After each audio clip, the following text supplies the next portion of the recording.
Hello. Good evening to all of you. Good evening. क्या पढ़ा था लास्ट क्लास में?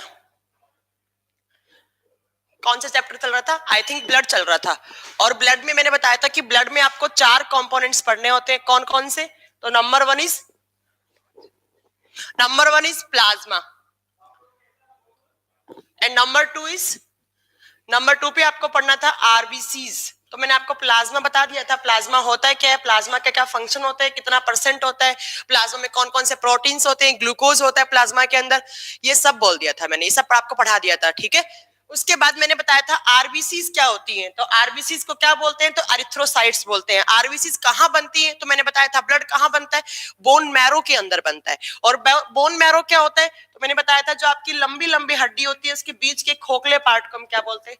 Bone marrow. तो ब्लड कहाँ बनता है? बोन मैरो में। ऐसे ही आपसे पूछे कि आरबीसीज कहाँ बनती है? बोन मैरो में। प्लाज्मा कहाँ बनता है? बोन मैरो में। और ऐसे ही आपसे पूछे कि डब्ल्यूबीसीज कहाँ बनती है? बोन मैरो में। प्लेटलेट्स कहाँ बनती है? तो भी बोन मैरो में। देन मैंने बताया था कि जो आरबीसीज होती है उनका लाइफ स्पेन कितना बताया था? 120 डेज। उसके बाद आरबीसीज ब्रेक डाउन होने के लिए कहां जाती हैं? तो 2 ऑर्गन्स के पास। पहला ऑर्गन था आपका लीवर और दूसरा ऑर्गन कौन सा था? स्प्लीन। लीवर कहाँ होता है? तो मैंने बताया था एब्डोमिनल कैविटी में लेफ्ट साइड में आपका लीवर होता है। और स्प्लीन कहाँ होता है? तो किडनी के जस्ट बैक साइड में एक ऑर्गन होता है। इन दोनों में जाकर आरबीसीज का ब्रेकडाउन होता है। बट लीवर में जो चली गई वो परमानेंट डेड हो चुकी है। बट जो आपकी स्प्लीन में है वो एक टाइम के बाद क्या बन जाती है? वापिस रीजनरेट हो जाती है और वहीं पर कलेक्ट हो जाती है। तो उसको क्या बोलते हैं हम? कि ब्लड बैंक ऑफ आरबीसीज। हाँ ठीक है। उसके बाद आरबीसी का काम क्या बताया था? तो मैंने बताया था आरबीसी रेड कलर किस पिगमेंट की वजह से? तो एचबी फॉर हेमोग्लोबिन। और हेमोग्लोबिन किसको बाइंड करता है? तो ऑक्सीजन को। इस पिगमेंट को क्या नाम दिया था? HbO2, oxy haemoglobin. और कहां पे ट्रांसफर करेगा? कहां पे ट्रांसफर कर देगा HbO2 को? तो सेल्स के पास। और जैसे ही ऑक्सीजन आएगा तो किसका ब्रेकडाउन होगा? ग्लूकोज का। और क्या बनेगा? एनर्जी बनेगा। और ह्यूमन बॉडी में एनर्जी किसकी फॉर्म में होता है? In the form of ATP. ठीक है, ये मैं आपको बता चुकी थी। उसके बाद मैंने बताया था कि अगर किसी दिन जो मैंने आपको क्वांटिटी लिखवाई थी उस क्वांटिटी से अगर किसी दिन आरबीसी डिक्रीज हो गई तो उस स्टेज को क्या बोलेंगे हम? अनेमिया, खून की कमी। और अगर आरबीसी बहुत ज्यादा होगी तो उसको क्या बोलेंगे? पोलीसाइथेमिया। और अगर आरबीसी का शेप ही चेंज हो गया, आकार चेंज हो गया, तो उसको क्या बोलेंगे? Sickle cell anaemia. और अगर आरबीसी का लाइफ स्पेन कम हो गया तो उसको क्या बोलेंगे? थैलेसेमिया। बस आरबीसी में आपको इतना पढ़ना था। अब देखिए डब्ल्यूबीसी क्या होती हैं। डब्ल्यूबीसी का क्या काम होता है और कैसे डब्ल्यूबीसी अपना फंक्शन फॉर्म करती हैं? डब्ल्यूबीसी लिखिए, डब्ल्यूबीसी की फुल फॉर्म होती है व्हाइट ब्लड सेल्स, या आप इसको बोल सकते हैं व्हाइट ब्लड कॉप्स्यूल्स। एक ही बात होती है, व्हाइट ब्लड सेल्स या व्हाइट ब्लड कॉप्स्यूल्स।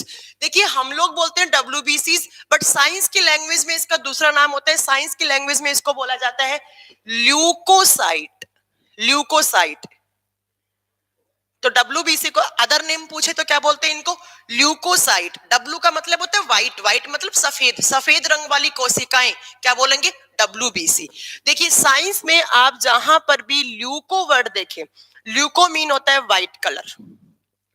और याद कीजिए मैंने आपको लास्ट क्लास में बताया था साइट का मतलब क्या होता है? सेल्स। तो व्हाइट, ठीक है, तो व्हाइट कलर वाली सेल्स कौन सी होगी? ल्यूकोसाइट्स। और ल्यूकोसाइट्स किसको बोलते हैं? डब्ल्यूबीसीज। ऐसे ही याद कीजिए मैंने आरबीसीज का दूसरा नाम क्या बताया था? आरबीसीज का दूसरा नाम क्या बताया था? एरिथ्रोसाइट्स। एरिथ्रो का मतलब रेड कलर और साइट का मतलब सेल्स। तो आपको याद रखना है जो डब्ल्यूबीसीज होती हैं उनका साइंस की लैंग्वेज में इसको टर्म बोलते हैं ल्यूकोसाइट्स। डब्ल्यूबीसीज are also known as leucocytes. WBC white blood cells को ल्यूकोसाइट भी कहा जाता है। ठीक है, हाँ, आरबीसी को एरिथ्रोसाइट्स बोलते हैं। नेक्स्ट देखिए, सेम आपको वही जो आपने आरबीसी में आपने पढ़ा था सेम पॉइंट्स आपको पढ़ना है। कहां पे? तो डब्ल्यूबीसी में पढ़ना है। देखिए अब आपसे पूछे डब्ल्यूबीसी कितनी होती हैं, तो मैंने आपको लास्ट क्लास में बताया था मेल और फीमेल में सिर्फ कौन सी सेल्स का डिफरेंस होता है? तो कौन सी सेल्स का? आरबीसी का। मैंने कहा था मेल्स में आरबीसी ज्यादा होती है तो मेल में ब्लड थोड़ा ज्यादा हो गया। और फीमेल्स में आरबीसी कम होती है तो उनमें ब्लड क्या हो गया, कम हो गया। ठीक है, अब देखिए ये कितनी होनी चाहिए, तो डब्ल्यूबीसी मेल और फीमेल में इक्वल रहती हैं, कितनी, तो सिर्फ थाउजेंड्स में होती है। देखिए आरबीसी मिलियंस में थी और ये सिर्फ थाउजेंड्स में होती हैं, कितनी, तो देखिए 8,000 टू 10,000 पर 100 ml HB, पर 100 ml HB, HB for haemoglobin, HB for haemoglobin, या आप इसको बोल सकते हैं हेमोग्लोबिन, दोनों ही टर्म सही है। हीमोग्लोबिन 100 मिलीलीटर हेमोग्लोबिन में 8 से 10,000 डब्ल्यूबीसीज होनी चाहिए। याद कीजिए लास्ट क्लास में मैंने बताया था कि जो आपकी आरबीसीज होती हैं वो होती है मिलियंस में, आपको ऐसे याद रखना है, आरबीसीज होती है मिलियंस में, उसके बाद आपकी जो प्लेटलेट्स होती हैं वो होती हैं लाखों में, लैक्स में होती हैं, और देन मैंने बताया था कि जो आपकी डब्ल्यूबीसीज होती हैं वो बहुत कम होती हैं, वो थाउजेंड्स में होती हैं। तो आपसे पूछे कि सबसे ज्यादा ब्लड सेल्स कौन सी हैं, तो कौन सी हो जाएंगी, आरबीसीज। सबसे कम ब्लड सेल्स कौन सी है, तो डब्ल्यूबीसीज। एक तो आपको ये बात याद रखनी है, अगर क्वांटिटी की बात पूछे तो आरबीसी सबसे ज्यादा एंड डब्ल्यूबीसी सबसे कम। नेक्स्ट देखिए, सबसे बड़ी सेल्स मैंने आपको कौन सी बताई थी लास्ट क्लास में, डब्ल्यूबीसीज, और सबसे छोटी सेल्स कौन सी है, आरबीसीज। अगर मैं इनका साइज का देखूं तो सबसे बड़ी सेल्स कौन सी होती है, डब्ल्यूबीसीज, देन कौन सी आती है, प्लेटलेट्स, और देन कौन सी आती है, आरबीसीज। तो आपसे पूछे ब्लड में लार्जेस्ट सेल कौन सी होती है, तो कौन सी, डब्ल्यूबीसी। ब्लड की स्मॉलेस्ट सेल, आरबीसी। आरबीसी है छोटी पर सबसे ज्यादा होती है, डब्ल्यूबीसी है सबसे बड़ी बट सबसे कम होती है। ठीक है, दोनों अलग अलग बातें याद रखना। डब्ल्यूबीसी का अदर नेम पूछे, ल्यूकोसाइट।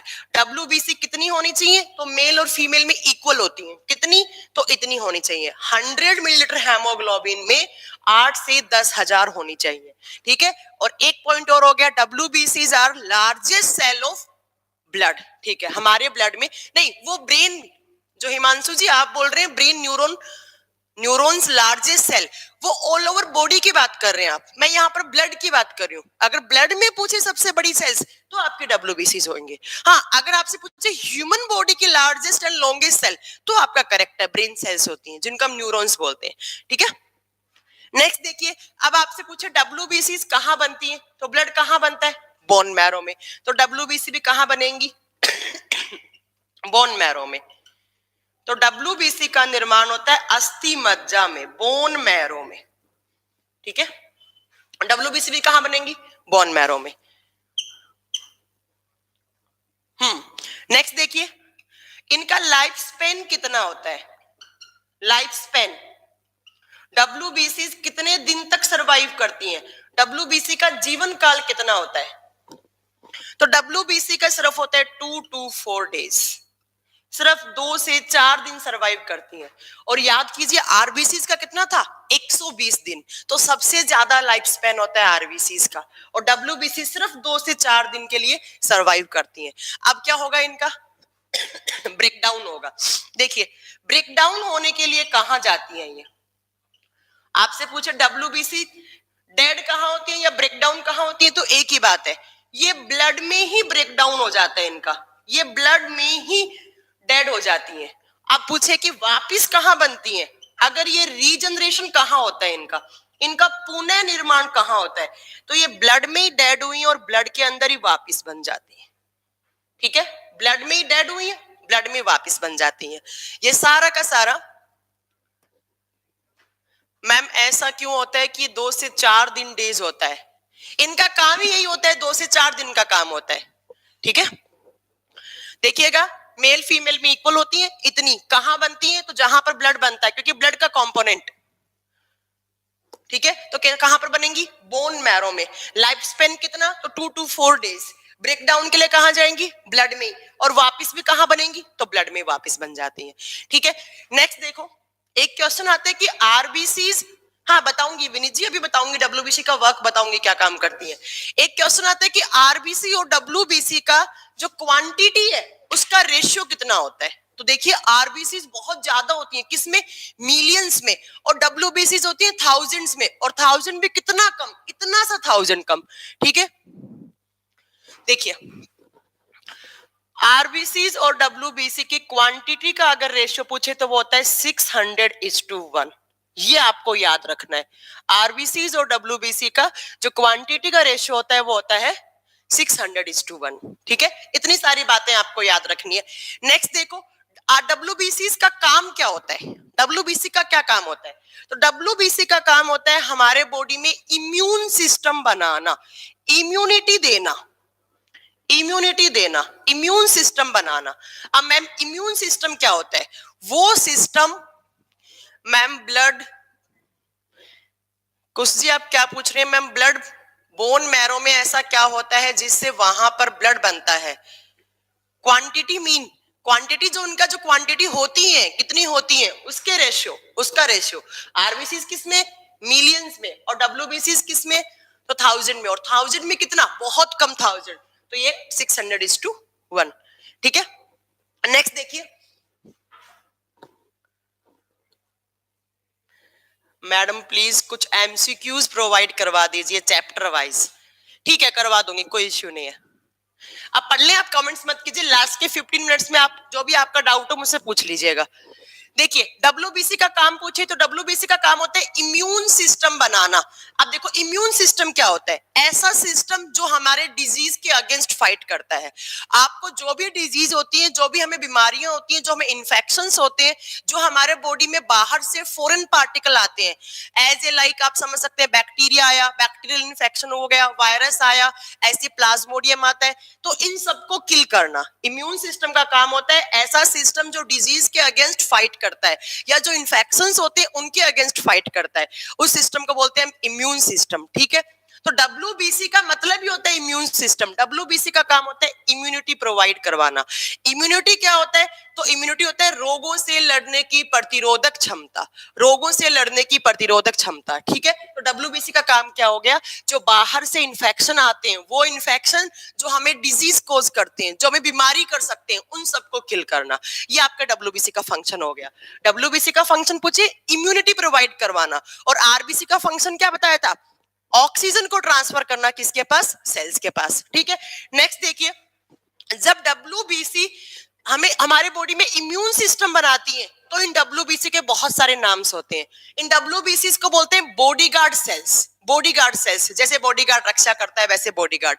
इन डब्ल्यूबीसी को कहा जाता है फाइटर सेल्स, क्योंकि इन्फेक्शन के अगेंस्ट फाइट करती हैं, उसको डाइजेस्ट करती है इन्फेक्शन को या उसको किल करती है, तो इनको बोलते हैं फाइटर सेल्स।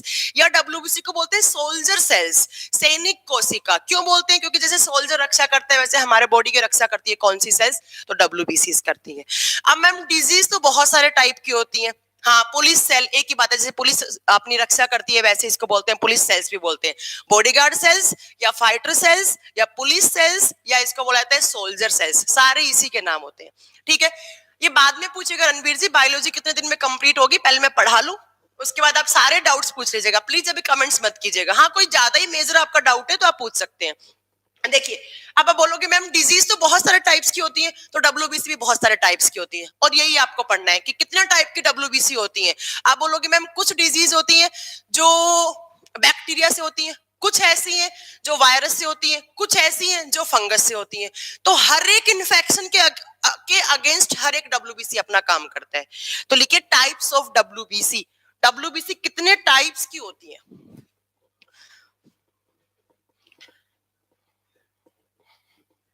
डब्ल्यूबीसी को बोलते हैं फाइटर सेल्स। कहां बनी? तो बोन मैरो में। इनका नाम क्या होता है? तो इनको बोलते हैं ल्यूकोसाइट्स। ल्यूकोमा का मतलब होता है व्हाइट सेल्स। कहां बनी? बोन मैरो में। कितने दिन सरवाइव करी? 2 से 4 दिन। ब्रेकडाउन कहां हुआ? ब्लड में। वापस कहां बनी? ब्लड में। और डब्ल्यूबीसी होती है वो लार्जेस्ट सेल होती है ब्लड की, और क्वांटिटी में कम होती है।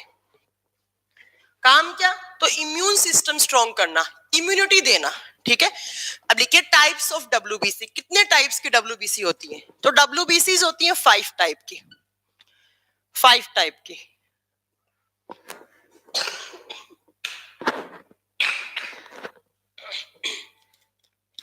पांच प्रकार की डब्ल्यूबीसी होती है।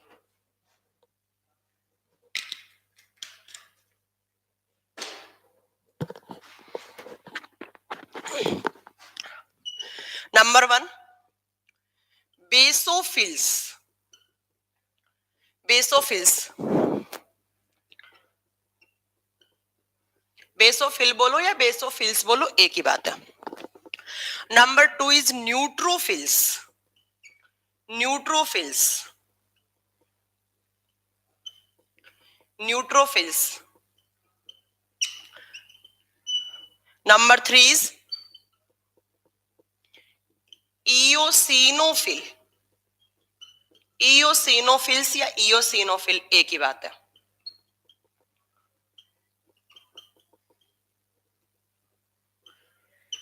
नंबर 4 इज मोनोसाइट, मोनो का मतलब होता है बड़ा, मोनोसाइट। और नंबर 5 पे आता है लिम्फोसाइट, मोनोसाइट, लिम्फोसाइट। ये 5 टाइप के डब्ल्यूबीसी, ये पांचों के नाम याद होने चाहिए आपको। पहली बात तो number 1 is basophil, number 2 is neutrophil, number 3 is eosinophil, number 4 is monocyte and number 5 is lymphocyte. ठीक है। आपने कभी, जैसे आपको डेंगू और मलेरिया कभी हुआ होगा, अगर आपने अगर अपना ब्लड टेस्ट करवाया होगा तो एक रिपोर्ट में लिखा हुआ होता है इतनी न्यूट्रोफिल्स होती हैं, इतनी होनी चाहिए, इतनी इयोसिनोफिल्स होती हैं, इतनी होनी चाहिए, इतनी मोनोसाइट्स हैं, इतनी है। डॉक्टर आपको बताता है, पूरी रिपोर्ट कभी देखना, उसमें लिखा होता है ये डब्ल्यूबीसीज। ये डब्ल्यूबीसी क्या काम करती है, तो इम्यूनिटी देती है। अब इम्यूनिटी कैसे होती है, तो जो भी आपको डिजीज होती है उसके अगेंस्ट हमेशा फाइट करती है। मैम अब डिजीज बहुत सारे टाइप्स की होती है, कुछ बैक्टीरिया से होती है, कुछ वायरस से होती है, तो बहुत सारे टाइप के आपके डब्ल्यूबीसी हैं। कितने टाइप्स की, तो 5 टाइप्स की। देखिए 5 डब्ल्यूबीसी है, 4 क्वेश्चंस तो डायरेक्ट बनते हैं यहां से। कौन कौन से, पहला क्वेश्चन आता है कि इन 5 डब्ल्यूबीसी में सबसे ज्यादा कौन सी होती है और सबसे कम कौन सी होती है। पहला क्वेश्चन आता है कि सबसे ज्यादा कौन सी है, मैक्सिमम डब्ल्यूबीसी कौन सी है। दूसरा आता है मिनिमम डब्ल्यूबीसी कौन सी होती है। थर्ड यहां से क्वेश्चन बनता है कि इन पांचों में से सबसे बड़ी डब्ल्यूबीसी कौन सी है, लार्जेस्ट डब्ल्यूबीसी कौन सी है। और फोर्थ क्वेश्चन बनता है कि स्मॉलेस्ट डब्ल्यूबीसी कौन सी है। आज क्लास शुरू जल्दी क्यों हो गई, टाइम से हुई, 6:30 तो हुई, 6:30 का टाइम है तो मैंने 6:30 पे स्टार्ट करी, जल्दी कहाँ हो गई क्लास। हाँ, ठीक है। तो देखिए 4 क्वेश्चंस तो आपके सीधे बनते हैं। पहला कि इनमें से सबसे, नहीं 6:30 का टाइम है, 6:45 का किसने दिया आपको टाइम, हिमांशु जी। 1.25 घंटे में पढ़ोगे, कब आपका जीएस होगा आप सोचिए। आपको तो टाइम बढ़ाना चाहिए, आप टाइम कम करते जा रहे हैं। कम करेंगे तो कैसे हो पाएगा। अच्छा 6:45 का था, तो कोई बात नहीं, अब आप टाइम बढ़ाने के लिए बोलिए, कम करने के लिए मत बोलिए ना, वरना नहीं हो पाएगा, आपका सिलेबस नहीं हो पाएगा, 1 साल बैच चलेगा वरना आपका। अच्छा 6:45 दिखा रहा है, कोई बात नहीं, थोड़ा सा मैं रिपीट कर दूंगी एंड में। देखिए 5 टाइप की डब्ल्यूबीसीज होती है। अब देखिए पहला क्वेश्चन क्या बनता है, इन पांचों में से सबसे ज्यादा कौन सी है। तो जहां पर आपने बेसोफिल लिखा है उसके आगे लिखो मिनिमम, ये सबसे कम होती है हमारे ब्लड के अंदर, ये वाली डब्ल्यूबीसी सबसे कम होती है। नेक्स्ट देखिए जहां पर आपने न्यूट्रोफिल लिखा है उसके आगे लिखो मैक्सिमम, जो न्यूट्रोफिल्स होती हैं वो सबसे ज्यादा होती हैं। ठीक है। नेक्स्ट देखिए जहां पर आपने मोनोसाइट लिखा है, मोनो का मतलब होता है बड़ा, जहां पर आपने मोनोसाइट लिखा है उसके आगे लिखो लार्जेस्ट डब्ल्यूबीसी, सबसे बड़ी डब्ल्यूबीसी है। और जहां पर आपने लिम्फोसाइट लिखा है उसके आगे लिखो स्मॉलेस्ट डब्ल्यूबीसी, सबसे छोटी कौन सी, तो लिम्फोसाइट। 4 क्वेश्चंस आपके डायरेक्ट हो चुके हैं। मैं एक बार फिर रिपीट कर देती हूँ, चारों के चारों आपको याद होने चाहिए। पहला कि सबसे ज्यादा डब्ल्यूबीसी कौन सी है, न्यूट्रोफिल्स, मैक्सिमम पूछे न्यूट्रोफिल्स, सबसे कम डब्ल्यूबीसी पूछे बेसोफिल्स, सबसे बड़ी पूछे लार्जेस्ट डब्ल्यूबीसी पूछे तो याद रखो मोनो, मोनो का मतलब होता है लार्ज, तो लार्ज हो गया तो ठीक है, मोनोसाइट हो गया। अब पूछे कि सबसे छोटी डब्ल्यूबीसी लिम्फोसाइट्स, ये लिम्फोसाइट्स है, और डब्ल्यूबीसी का अदर नेम क्या होता है, ल्यूकोसाइट्स। ठीक है, ये 4 क्वेश्चंस तो आपको डायरेक्ट हो गए। अब देखो आपको क्या याद रखना है कि मैम ये जो डब्ल्यूबीसीज है ये किस किस डिजीज के अगेंस्ट या कौन कौन से इंफेक्शन के अगेंस्ट काम करती हैं। देखिए बेसोफिल्स कब काम करती है, बेसोफिल काम करती है एलर्जी के टाइम पर, एलर्जी के टाइम पर। जब भी आपको एलर्जी होती है, पहली बात तो आपको एलर्जी हुई क्यों, क्योंकि आपकी बेसोफिल्स या तो काम करना बंद कर दी है या बेसोफिल्स एक्टिव नहीं है, या बेसोफिल्स कम हो चुकी है, या बेसोफिल्स में कुछ ना कुछ प्रॉब्लम हो गई। एलर्जी कैसे होती है? तो आप बोलोगे मैम कुछ खराब केमिकल्स लेने से, या हो सकता है कोई आउटडेटेड आपके टैबलेट्स खाने से, या कोई एक ऐसा केमिकल आ गया आपके बॉडी में जो आपको सूट नहीं करा, तो आपको एलर्जी हो जाती है। ठीक है, अब देखिए एलर्जी होती कैसे, एलर्जी के टाइम पर होता है क्या है? तो मैम प्राइमरी स्टेज पे क्या होता है, ईचिंग से होती है। उसके बाद हमारे सारे के सारे स्किन के ऊपर इंसोफीलिया नहीं होता है सर, वो इंसोमेनिया होता है। हाँ, तो देखिए एलर्जी होती है तो क्या होता है, तो एलर्जी के टाइम पर मैम हमारी स्किन पर रेड रैशेस पड़ने लग जाते हैं, लाल धब्बे पड़ने लग जाते हैं। तो एक क्वेश्चन बनता है आपका यहाँ से कि जो आपकी एलर्जी है, तो एलर्जी के टाइम पर कौन सा केमिकल बनता है जिसकी वजह से हमें रेड रैशेस पड़ने लग जाते हैं? तो याद रखिएगा एक केमिकल बनता है हमारे बॉडी में जिसको कहा जाता है हिस्टामिन केमिकल। हिस्टामिन केमिकल, ये हिस्टामिन केमिकल जब जब निकलेगा तब तब आपको एलर्जी होएगी। जब जब हिस्टामिन निकलेगा तब तक आपके बॉडी में एलर्जी वाले रिएक्शंस होंगे। अब ये हिस्टामिन कैसे निकलेगा? तो खराब केमिकल जाने से, डस्ट पार्टिकल जाने से, या कोई भी खराब आपने टैबलेट खा ली जो कोई काम की नहीं है तब आपने खा ली, या फिर आपको हेडेक था, आपने हेडेक की जगह आपने स्टमक एक वाली आपने टैबलेट्स खा ली, तो हिस्टामिन निकलने लग जाएगा। हिस्टामिन निकलेगा, प्राइमरी स्टेज पर ईचिंग होगी, सेकेंडरी स्टेज पर आपकी स्किन के ऊपर लाल लाल धब्बे पड़ने लग जाएंगे। उसी चीज को आप क्या बोलोगे? एलर्जी हो गई मुझे। अब जब आपको एलर्जी होती है तो आप क्या खाते हैं? आप टैबलेट्स खाते हैं। लाइक एक कॉमन टैबलेट आपने सुना होगा एविल खाते हैं। अब वो एविल क्या करेगी?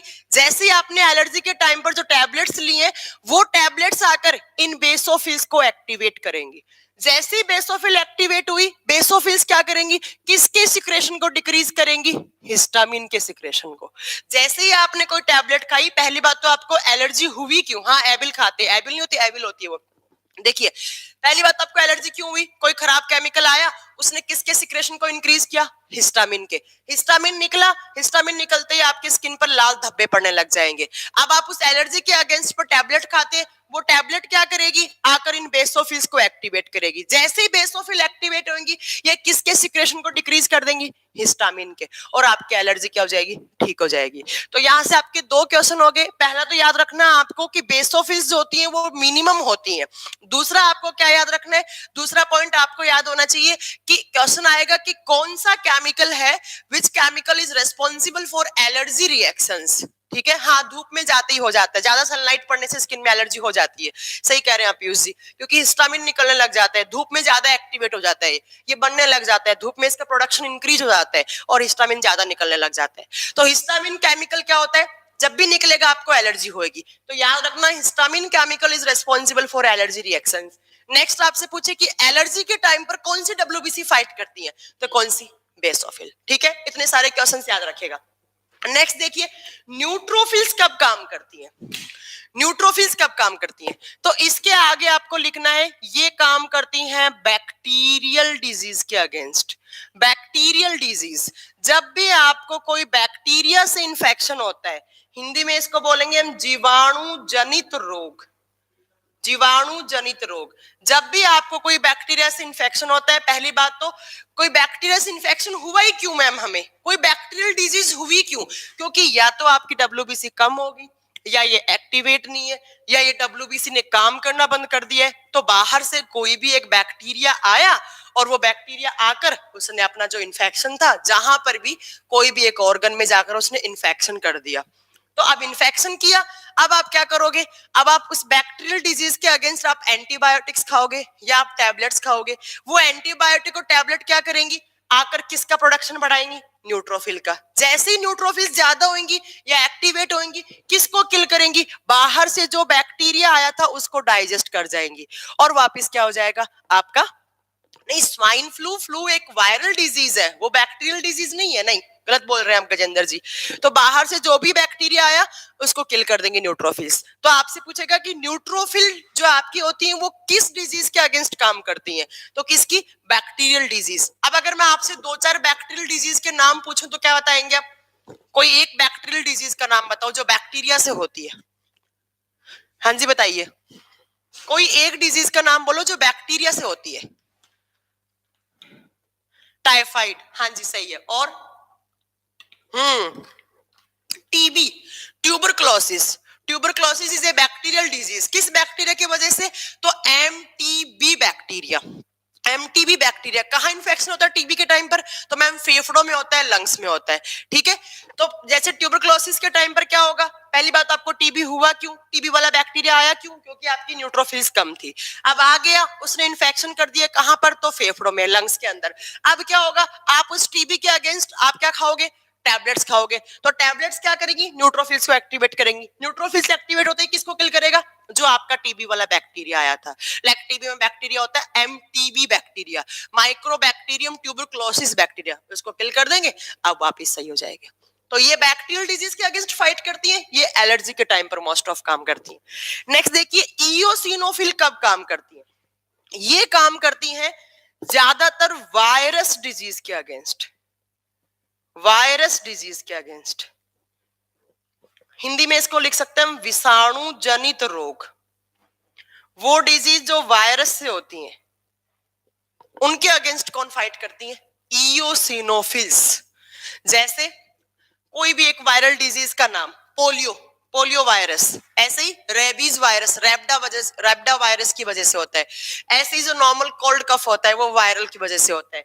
तो वायरस डिजीज के अगेंस्ट कौन फाइट करता है, तो इयोसिनोफिल। आप देखिए मोनोसाइट और लिम्फोसाइट क्या काम करते हैं, ये ध्यान से सुनिएगा, यहां से आपका अच्छा क्वेश्चन बनता है। ये दोनों काम करती हैं एडवांस लेवल पे, ये एडवांस लेवल पे काम करती हैं, ये दोनों काम करती हैं एडवांस लेवल पे, ये एडवांस लेवल की इम्यूनिटी देती हैं, ये फ्यूचर में काम करती है, हमेशा एडवांस काम करती हैं। देखिए कैसे काम करती हैं, एडवांस का मतलब क्या होता है, आपकी मम्मी ने आपको बचपन में कुछ इंजेक्शंस लगवाए, लाइक आपको लगवाया होगा बीसीजी का इंजेक्शन, लाइक आपको लगाया होगा एंटी रेबीज का इंजेक्शन, या आजकल आपने देखा होगा चल रहा है हेपेटाइटिस के इंजेक्शन। क्यों लगवाते हैं इंजेक्शंस, ताकि मैम इन फ्यूचर में हमें वो पर्टिकुलर डिजीज ना हो। जैसे आपने बचपन में पोलियो की दवाई पी, क्यों पी आपने पोलियो की दवाई, ताकि आपको इन फ्यूचर कभी पोलियो हो ना। अब कैसे नहीं होगा पोलियो, तो जैसे ही आपने पोलियो की दवाई पी, तो पोलियो की दवाई में जो केमिकल है वो केमिकल आकर क्या करेगा, इन दोनों को, मोनोसाइट और लिम्फोसाइट को एक्टिवेट करेगा। जैसे ही मोनोसाइट और लिम्फोसाइट एक्टिवेट्स होती हैं, तो ये बना लेती हैं मेमोरी सेल्स, मेमोरी सेल्स, ऐसी सेल्स जो याद रखती है, ये मेमोरी सेल्स बनाती हैं, याद करने वाली सेल्स बनाती हैं।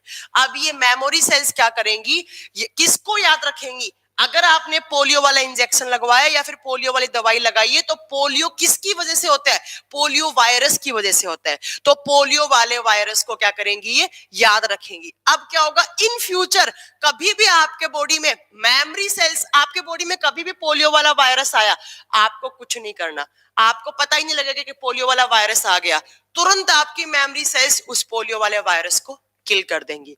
जैसे आजकल लग रहा है इंजेक्शन, हेपेटाइटिस ए बी का इंजेक्शन लग रहा है, तो हेपेटाइटिस किसकी वजह से होता है, तो हेपेटाइटिस वायरस की वजह से होता है।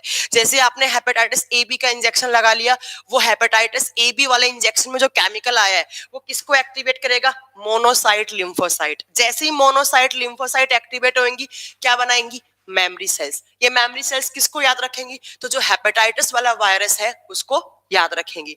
और अब इन फ्यूचर कभी भी हेपेटाइटिस वाला वायरस आया, आपको कुछ नहीं करना, वो किसको किल कर देंगी, तो उस हेपेटाइटिस वाले वायरस को किल कर देंगी, और तुरंत आपका बॉडी क्या हो जाएगा, सही हो जाएगा। तो ये एडवांस लेवल पे काम कर रही है, ये फ्यूचर में काम कर रही है, तो ये क्या देती है, एडवांस लेवल की इम्यूनिटी प्रोवाइड करती है। ये आपको याद रखना है, ठीक है।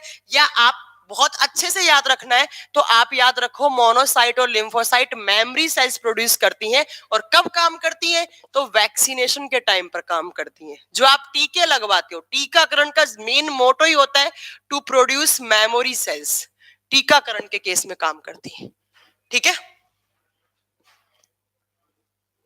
हाँ, आपसे पूछे वैक्सीनेशन क्यों करवाते हैं, तो क्या बनाने के लिए, मेमोरी सेल्स। मेमोरी सेल्स कौन बनाता है, मोनोसाइट और लिम्फोसाइट। मैं फिर एक बार रिपीट कर देती हूँ, याद रखिएगा, WBCs होती हैं, उनका काम,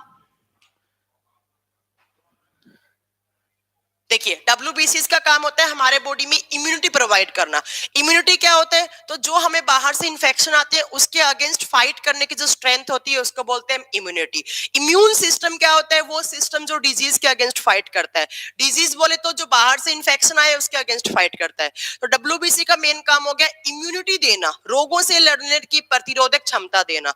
अब रोग तो मैम बहुत सारे टाइप्स के होते हैं, बीमारी तो बहुत सारे टाइप्स की है, डिजीज बहुत सारे टाइप्स की है, तो बहुत सारे टाइप्स की क्या हो गई WBC। कितने टाइप्स की? 5। Number 1 is basophil, number 2 is neutrophil, number 3 is eosinophil, number 4 is monocyte, number 5 is lymphocyte. 4 questions आपके डायरेक्ट है, आपसे पूछेगा इन सब में से सबसे बड़ी WBC कौन सी?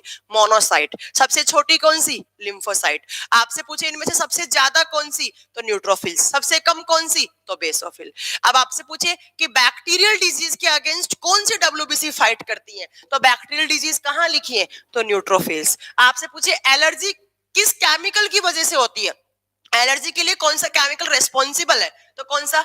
हिस्टामिन। अब आपसे पूछे कि एलर्जी के टाइम पर कौन सी WBC फाइट करती है? बेसोफिल फाइट करती है। ठीक है, नेक्स्ट आपसे पूछे वायरस डिजीज के अगेंस्ट मेनली कौन सी डिजीज फाइट करती है, तो कौन सी हो गया?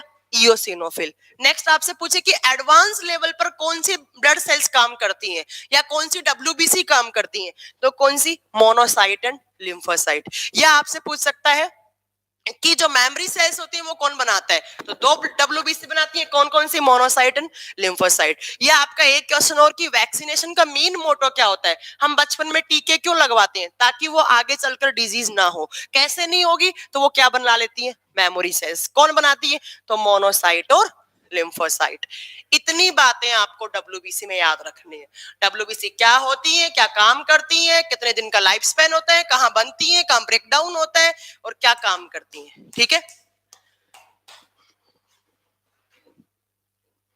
प्लाज्मा में कुछ ऑर्गेनिक कंपाउंड भी होता है क्या?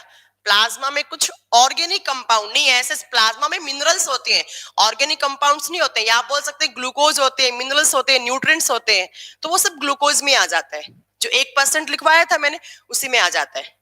मैम साथ में और क्या कैसे नोट करें, तो आप वापस वीडियो रिपीट करके नोट कर लीजिएगा, बाकी नोट करने की जरूरत ही नहीं है। आप एक काम कीजिए ना, जो मैं आपको नोट्स प्रोवाइड करवाती हूँ वो आप साथ में खोल के देखिए, सेम चीज आपको नोट्स में मिलेगी, सेम चीज। इम्यून सिस्टम को स्ट्रॉन्ग करने में, हाँ ठीक है, पोलियो वैक्सीनेशन, छोटी माता क्यों होती है बताऊंगी आपको डिजीज वाले चैप्टर में, स्मॉल पॉक्स, चिकन पॉक्स सब बताऊंगी। आरबीसी इंक्रीज होता है तो क्या होता है, स्क्रीन पर काले धब्बे क्यों पड़ते हैं? क्योंकि आरबीसी का प्रोडक्शन इंक्रीज हो गया। जब आरबीसी का प्रोडक्शन इंक्रीज हो गया, हेमोग्लोबिन का प्रोडक्शन इंक्रीज हो गया, हेमोग्लोबिन ज्यादा बन गया, तो ऑब्वियस सी बात है, मैंने आपको पहली क्लास में बताया था, जब जब हेमोग्लोबिन ज्यादा बनता है तो हमारे बॉडी का जो ब्लड होता है वो या तो डार्क कॉम्प्लेक्स में चला जाता है, ज्यादा काला सा पड़ने लग जाएगा खून, या फिर नीले कलर का पड़ने लग जाएगा, तो वो काले कलर का पड़ जाता है। पीडीएफ किस बात का पीडीएफ? उमेश जी मैंने नोट्स दे दिए आपको, जितना पढ़ाती हूँ उतना आपको मैंने नोट्स दिए, इसके अलावा पीडीएफ क्या मिल रहा है? अच्छा नोट्स का पीडीएफ मांग रहे, तो मैं अभी तो मेरा सिस्टम खत्म होने दो, इसके बाद दूसरे का दे दूंगी। मलेरिया का भी वैक्सीनेशन आ गया, हाँ जी मलेरिया का भी आ गया। ठीक है, आगे चलूं मैं। आप देखिएगा डिजीज ऑफ WBC, कि WBC की वजह से हमें कौन कौन सी बीमारी हो सकती है। जैसे मैंने आरबीसी में लिखवाई थी, याद कीजिए कि आरबीसी कम होने से क्या होगा, आरबीसी ज्यादा होने से क्या होगा, आरबीसी का लाइफ स्पेन कम हो गया तो क्या हो जाएगा, आरबीसी का लाइफ स्पेन ज्यादा हो गया तो क्या हो जाएगा, आरबीसी खुद ज्यादा बढ़ जाएंगी तो क्या हो जाएगा। ऐसे ही WBC कम ज्यादा होने को क्या बोलेंगे? WBC की बीमारियां, डिजीज ऑफ WBC।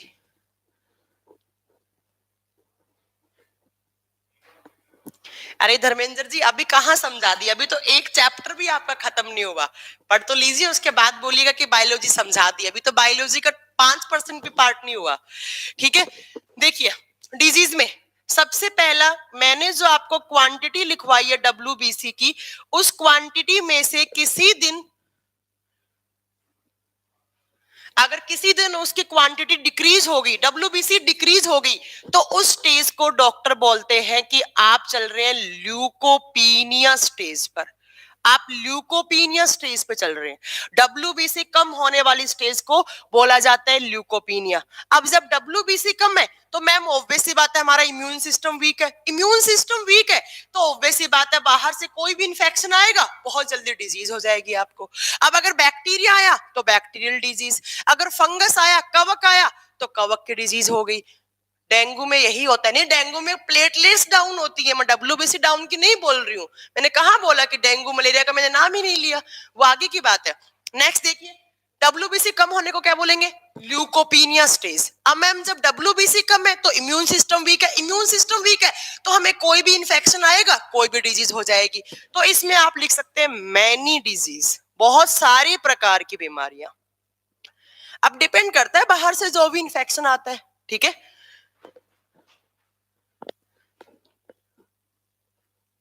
नेक्स्ट देखिए, डब्ल्यूबीसी ज्यादा होने वाली स्टेज को क्या कहा जाता है? डब्ल्यूबीसी ज्यादा होने की स्टेज को नाम देते हैं doctor leukaemia stage. Leukaemia stage. कम होना ल्यूकोपीनिया स्टेज, ज्यादा होना ल्यूकेमिया। और जब ल्यूकेमिया होता है तब होता है ब्लड कैंसर। ब्लड कैंसर, ठीक है। जब भी ल्यूकेमिया स्टेज 1 होती है तो ब्लड कैंसर होता है। मैम ये आप कैसी बातें कर रही हैं?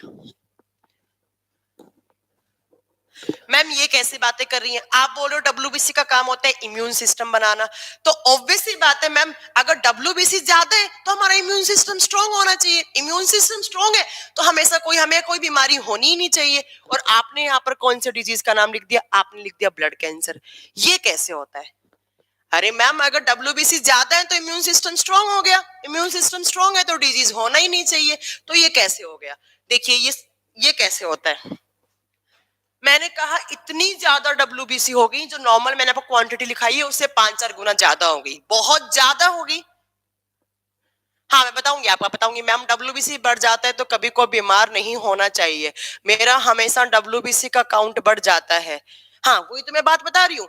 देखिए थोड़ी बहुत ज्यादा है, 5, 7, 8, 10,000 ज्यादा आ रही है तो कोई ज्यादा नहीं है, बट बहुत ही ज्यादा डब्ल्यूबीसी हो गई। इतनी ज्यादा डब्ल्यूबीसी है उस स्टेज को डॉक्टर बोलेगा आप ल्यूकेमिया स्टेज पर चल रहे हैं। इतनी ज्यादा डब्ल्यूबीसी हो गई है कि इतनी ज्यादा डब्ल्यूबीसी एक्टिवेट हो चुकी है। ज्यादा डब्ल्यूबीसी है, ज्यादा हो गई है। तो देखिए इतनी ज्यादा जब डब्ल्यूबीसी एक्टिवेट हो गई है तो अब डब्ल्यूबीसी को फूड चाहिए। सरवाइव करने के लिए क्या चाहिए? फूड चाहिए। बाहर से कोई इन्फेक्शन आ नहीं रहा है तो डब्ल्यूबीसी क्या करती है? आपस में फाइट करने लग जाती हैं। मोनोसाइट लिम्फोसाइट को मारेंगी, लिम्फोसाइट आपकी इओसिनोफिल को मारने लग जाती हैं, आरबीसीज को मारने लग जाएंगी, आरबीसीज को डाइजेस्ट करने लग जाएंगी, ऐसे ही आपकी प्लेटलेट्स को मारने लग जाएंगी। इतनी ज्यादा डब्ल्यूबीसी बन गई कि वो आपस में फाइट करने लग जाती हैं। और जब डब्ल्यूबीसी आपस में फाइट करेंगी तो डब्ल्यूबीसी आपस में डेड होने लग जाती हैं। और जब डब्ल्यूबीसी सारी आपकी ब्लड की सेल्स डेड हो जाएंगी आपस में फाइट करके, तो डेड सेल्स एक जगह आकर क्लम्प बना लेंगी। डेड सेल्स है एक जगह आकर जुड़ेंगी, उस स्टेज को बोलते हैं हम क्लम्प। और सेकेंडरी स्टेज पर हम बोलेंगे कि ब्लड का क्लोट बनने लग गया है। और थर्ड स्टेज पर हम बोलेंगे कि उसका ट्यूमर बन गया है। एक जगह आकर बहुत सारी डब्ल्यूबीसी डेड होगी, डेड पार्टिकल्स एक जगह आएंगे, क्लम्प बनेगा, क्लम्प बनकर आप उसको बोलोगे कि गांठ बन गया, ट्यूमर बन गया। और आगे चलकर उसी ट्यूमर को हम नाम देते हैं कैंसर। अब ये ब्लड सेल्स आपस में जुड़कर ब्लड का क्लोट बनाया, ट्यूमर बनाया, तो उसको क्या बोल दिया हमने? Blood cancer. ब्लड कैंसर, ठीक है। तो ल्यूकेमिया स्टेज जब ऑन होता है तो क्या होता है? Blood cancer. याद रखिएगा जब बहुत सारी डब्ल्यूबीसी बन गई, बहुत सारी डब्ल्यूबीसी एक्टिवेट होंगी, आपस में फाइट करेंगी, आपस में फाइट करेंगी, सेल्स डेड होंगी। सेल्स जब डेड होती हैं, डेड सेल्स आकर एक जगह जुड़ जाती है, जुड़ेंगी, क्लम्प बनाएंगी, और क्लम्प बना के हाँ, और क्लम्प बना के क्या कर लेंगी? वो खून को गाढ़ा कर देंगी, गाढ़ा करके ब्लड का क्लोटिंग हो गया, क्लोटिंग को उसको बोलेंगे हम ट्यूमर बन गया। ट्यूमर कहाँ बना? तो ब्लड में। तो कौन सा कैंसर हो गया? ब्लड कैंसर, ठीक है। अब एक नोट डालकर एक बात हमेशा याद रखिएगा, जब एचआईवी एड्स होता है, जब एचआईवी एड्स होता है तो डब्ल्यूबीसी डिक्रीज हो जाती है। एचआईवी एड्स के टाइम पर डब्ल्यूबीसी डिक्रीज हो जाती है। देखो ध्यान से सुनना, मैंने ये नहीं बोला है कि डब्ल्यूबीसी डिक्रीज होने से एचआईवी एड्स होता है, नहीं, कभी हो ही नहीं सकता। बट मैंने ये बोला है कि जब एचआईवी एड्स होता है तो क्या कम हो जाती है? डब्ल्यूबीसी कम हो जाती है। जब एचआईवी एड्स होता है तो डब्ल्यूबीसी कम हो जाती है। जैसे देखो आपने सुना होगा डेंगू और मलेरिया के टाइम पर प्लेटलेट्स डाउन हो जाती हैं, बट कभी आपने ये सुना है कि डेंगू जब प्लेटलेट्स डाउन होने की वजह से आपको डेंगू और मलेरिया होता है? नहीं, दोनों अलग अलग बातें हैं। वैसे ही देखिए, डब्ल्यूबीसी कम होने से एचआईवी एड्स नहीं होता, बट एचआईवी एड्स होता है तो डब्ल्यूबीसी क्या हो जाती है? कम हो जाती है। अब देखो, एचआईवी एड्स से कुछ थोड़े बहुत क्वेश्चंस आते हैं, तो आप एचआईवी एड्स के बारे में थोड़ा सा आपको पता होना चाहिए। बट ये याद रखना, in case of HIV AIDS डब्ल्यूबीसीज आर डिक्रीज्ड। जब डब्ल्यूबीसी, एचआईवी का ट्रीटमेंट क्यों नहीं है? हाँ बताऊंगी अभी क्यों नहीं है, ठीक है। डब्ल्यूबीसी कम है तब एचआईवी एड्स नहीं है, बट जब एचआईवी एड्स होता है तो डब्ल्यूबीसी क्या हो जाती है? कम हो जाती है। अब थोड़ा सा एचआईवी एड्स के बारे में पढ़ लो आप, क्योंकि यहाँ से 7-8 क्वेश्चंस बनते हैं आपके एचआईवी एड्स से।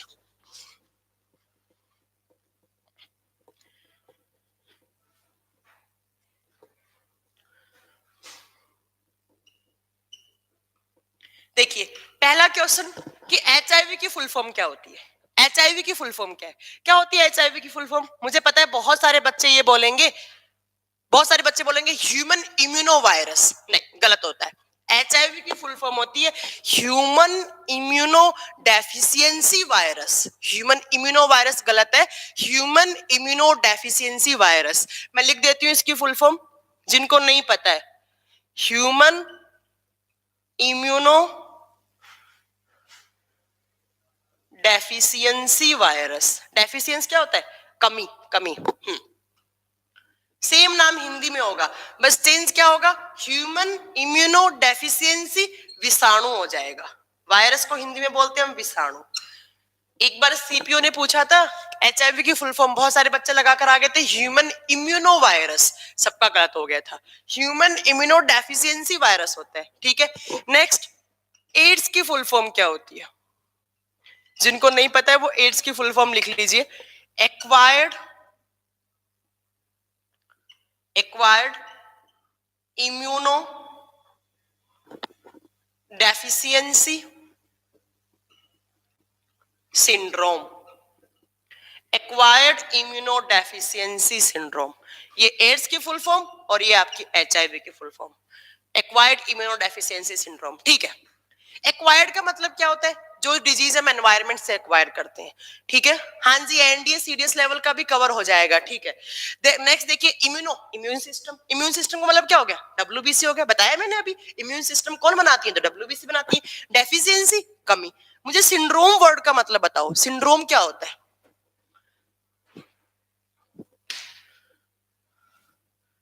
हाँ जी, सिंड्रोम का मतलब क्या होता है? एक होती है डिजीज, एक होता है सिंड्रोम। जैसे मैं अभी तक बोलती थी disease, bacterial disease, virus disease, फिर ये सिंड्रोम का मतलब क्या हो गया?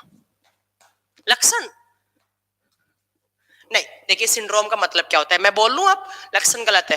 सिंड्रोम का मतलब होता है क्लस्टर ऑफ डिजीज, बहुत सारी बीमारियां एक साथ आ गई।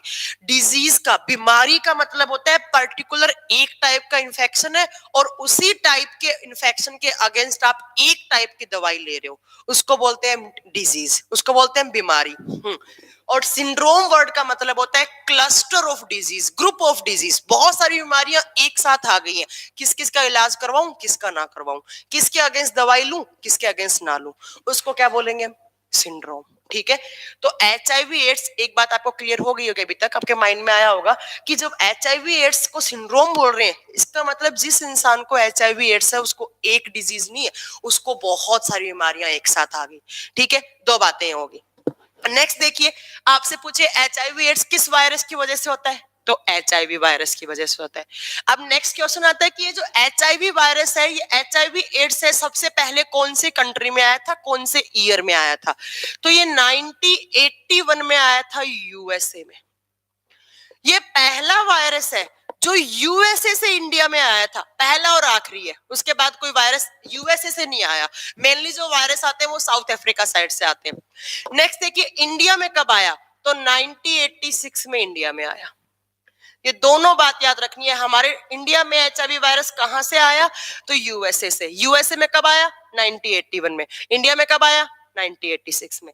इंडिया में कहां आया, तो साउथ में सबसे पहले आया, केरला में आया। आपने सुन रखा होगा, बहुत बार पेपर में पढ़ते भी हैं कि जो जितने भी सारे वायरस होते हैं वो हमेशा कहां से आते हैं, केरला साइड से या साउथ साइड से आते हैं। क्यों आते हैं साउथ साइड से सारे वायरस, कभी सोचा है आपने इस बात पे? जैसे आप आजकल आपने सुना होगा एक नया वायरस आया, नीपा वायरस, वो भी कहां से आया? केरला से आया। क्यों आता है? केरला से ही क्यों आते हैं बताइए? साउथ में वायरस क्यों आते हैं?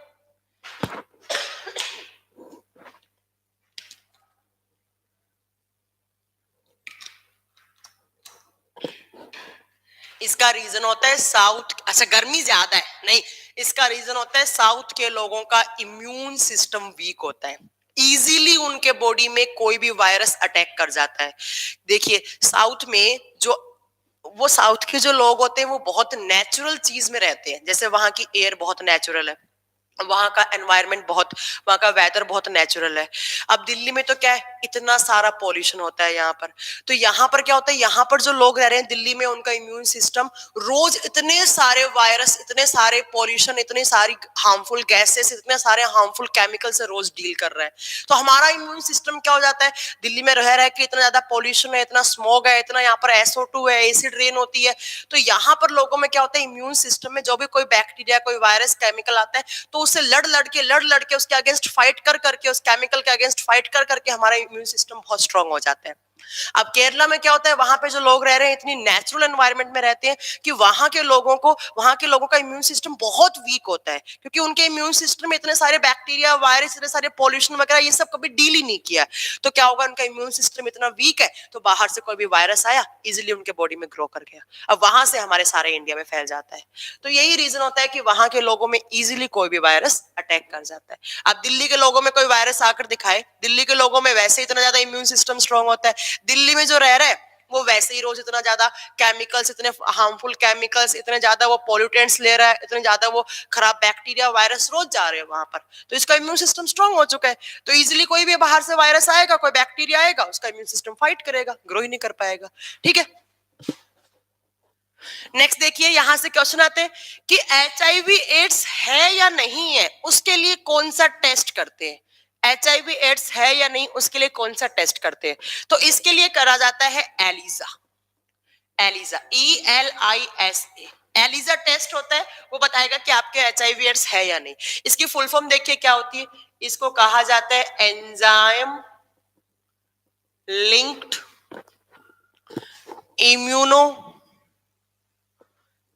इम्यूनो सोर्बेंट ऐसे, ये होती है एलिजा टेस्ट की फुल फॉर्म।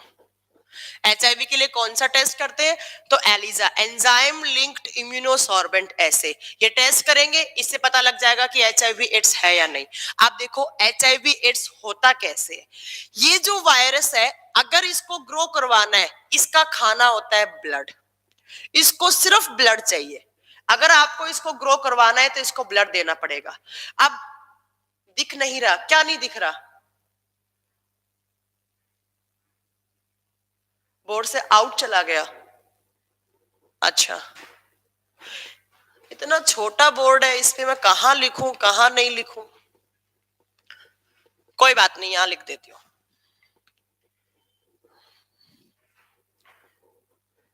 मेरी क्लास में सारे इश्यूज आने होते हैं, है ना, लिखिए एंजाइम लिंक्ड इम्यूनो सॉर्बेंट ऐसे, यही हिंदी में फुल फॉर्म होती है इसकी, सेम। ये टेस्ट करते हैं किसके लिए, तो HIV एड्स के लिए, कि आपको HIV एड्स है या नहीं है। नेक्स्ट देखिए, मैं बता रही थी कि जो HIV वाला वायरस है, इसको एक ही चीज चाहिए, क्या चाहिए, ब्लड, और ब्लड में भी इसे क्या चाहिए, WBC, इसका खाना होता है WBC, इसको WBC चाहिए खाने के लिए, WBC मिलेंगी ये सरवाइव कर देगा। तो आपको एक बात क्लियर हो गई होगी कि इस HIV वाले वायरस को सिर्फ क्या चाहिए, ब्लड चाहिए। ब्लड से ही, ब्लड का जब कांटेक्ट होगा, सबसे जब ब्लड का ब्लड से कांटेक्ट होगा, तभी आपका HIV वायरस ग्रो करेगा। अब देखो, सिर्फ HIV एड्स होने के 4 रीजन होते हैं, इसके अलावा कोई 5वां रीजन होता ही नहीं है।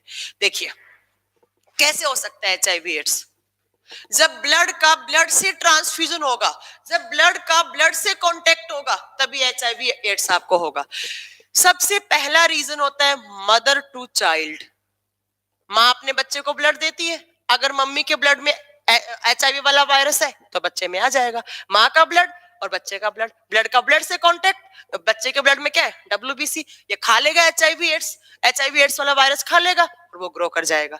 नेक्स्ट देखिए, ये हो सकता है इन्फेक्टेड नीडल से। इन्फेक्टेड नीडल से, जो इन्फेक्टेड नीडल्स होती है, मान लीजिए मेरे बॉडी में HIV वायरस है और मेरे को एक इंजेक्शन लगाया डॉक्टर ने, सेम इंजेक्शन का जो नीडल था वो किसी अदर पर्सन को लगा दिया, तो मेरे ब्लड में क्या था, HIV वायरस, उसके ब्लड में क्या चला जाएगा, HIV वायरस। नेक्स्ट देखिए, सेक्सुअल कांटेक्ट से, सेक्सुअल कांटेक्ट के थ्रू ये जा सकता है। नेक्स्ट देखिए, एक रीजन होता है ब्लड का, जब ब्लड से ट्रांसफ्यूजन हो, ब्लड ट्रांसफ्यूजन से, ये तो बड़ा ही इजी है। कैसे, मेरे ब्लड में HIV एड्स है, HIV एड्स का वायरस है, मैंने अपना ब्लड किसी और को दे दिया, मेरे ब्लड से उसके ब्लड में चला गया, हो गया HIV एड्स। ये 4 रीजन है, इन 4 रीजन के अलावा कोई भी एक रीजन नहीं है जिसकी वजह से आपको HIV एड्स हो सकता है। इसके अलावा कोई रीजन ही नहीं होता है। आप बस इसको ऐसे याद रखो कि जो HIV वाला वायरस होता है उसका फूड क्या होता है, ब्लड, और ब्लड में कौन सा होता है, तो WBC। ये WBC को खाकर सरवाइव करता है HIV वायरस। ठीक, देखिए सिर्फ 4 रीजन होते हैं। जब ब्लड का ब्लड से कांटेक्ट होगा, जब ब्लड का ब्लड से ट्रांसफ्यूजन होगा, तभी जाकर HIV वायरस सरवाइव करेगा। ये जो वायरस है ये ना एयर में सरवाइव कर सकता है, ना ये सलाइवा लार में कर सकता है, ना ये पानी में, कहीं पर भी सरवाइव नहीं कर सकता है। इसको सिर्फ क्या देना पड़ेगा आपको, ब्लड। जब मम्मी के ब्लड में है, बच्चे के ब्लड में चला जाएगा। एक इंजेक्शन लगाया, सेम इंजेक्शन किसी और को लगा दिया, चला जाएगा। ये वंशानुगत रोग है, नहीं वंशागत नहीं बोल सकते इसको, आनुवांशिक नहीं बोल सकते सर आप इसको, सिंड्रोम है। तो इस केस में कभी कभी बुक्स में लिखा होता है, सिंड्रोम का मतलब होता है आगे से आगे ट्रांसफर होने वाला। जैसे मैंने लिखा ना, मदर टू चाइल्ड, अगर मम्मी से बच्चे में आ गया तो जेनेटिक हो गया, अगर नहीं आया तो जरूरी थोड़ा ना एक माँ के 4 बच्चे तो चारों में आएगा, नहीं आया तो कोई बात नहीं। ठीक है, नेक्स्ट देखिए, सेक्सुअल कॉन्टेक्ट से और उसके बाद ब्लड ट्रांसफ्यूजन से।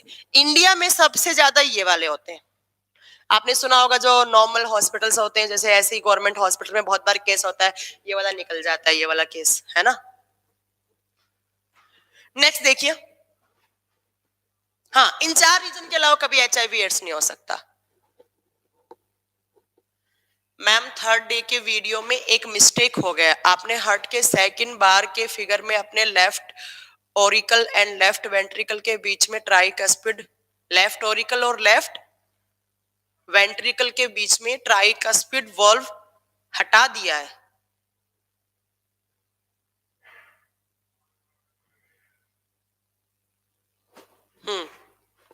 नहीं, वो मैंने सही कर दिया था, उसके बाद लेफ्ट नहीं है, वो राइट डायरेक्शन का हुआ था, बाकी वॉल्व एकदम सेम हुआ था।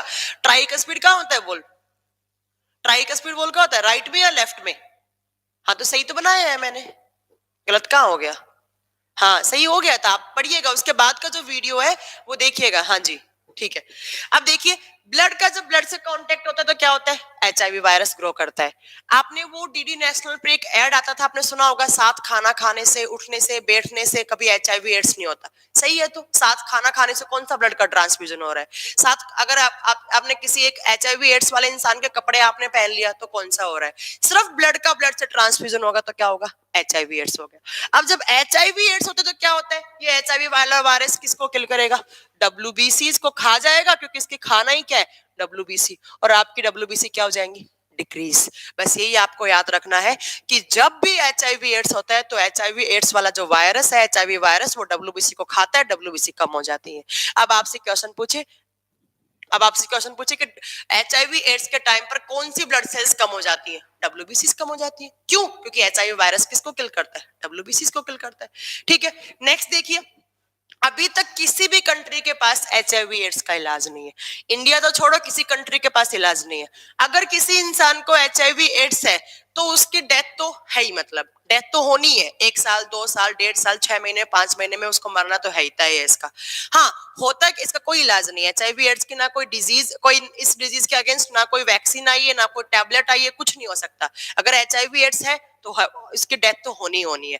देखिए, HIV एड्स जिस इंसान को मैंने अभी बताया, acquired immunodeficiency syndrome, HIV AIDS है, उसकी WBC क्या, कम है। जब WBC कम है तो उसका क्या कम है, इम्यून सिस्टम वीक है। इम्यून सिस्टम वीक है तो इस इंसान के बॉडी में इजीली कोई भी इंफेक्शन आकर ग्रो कर जाता है ना।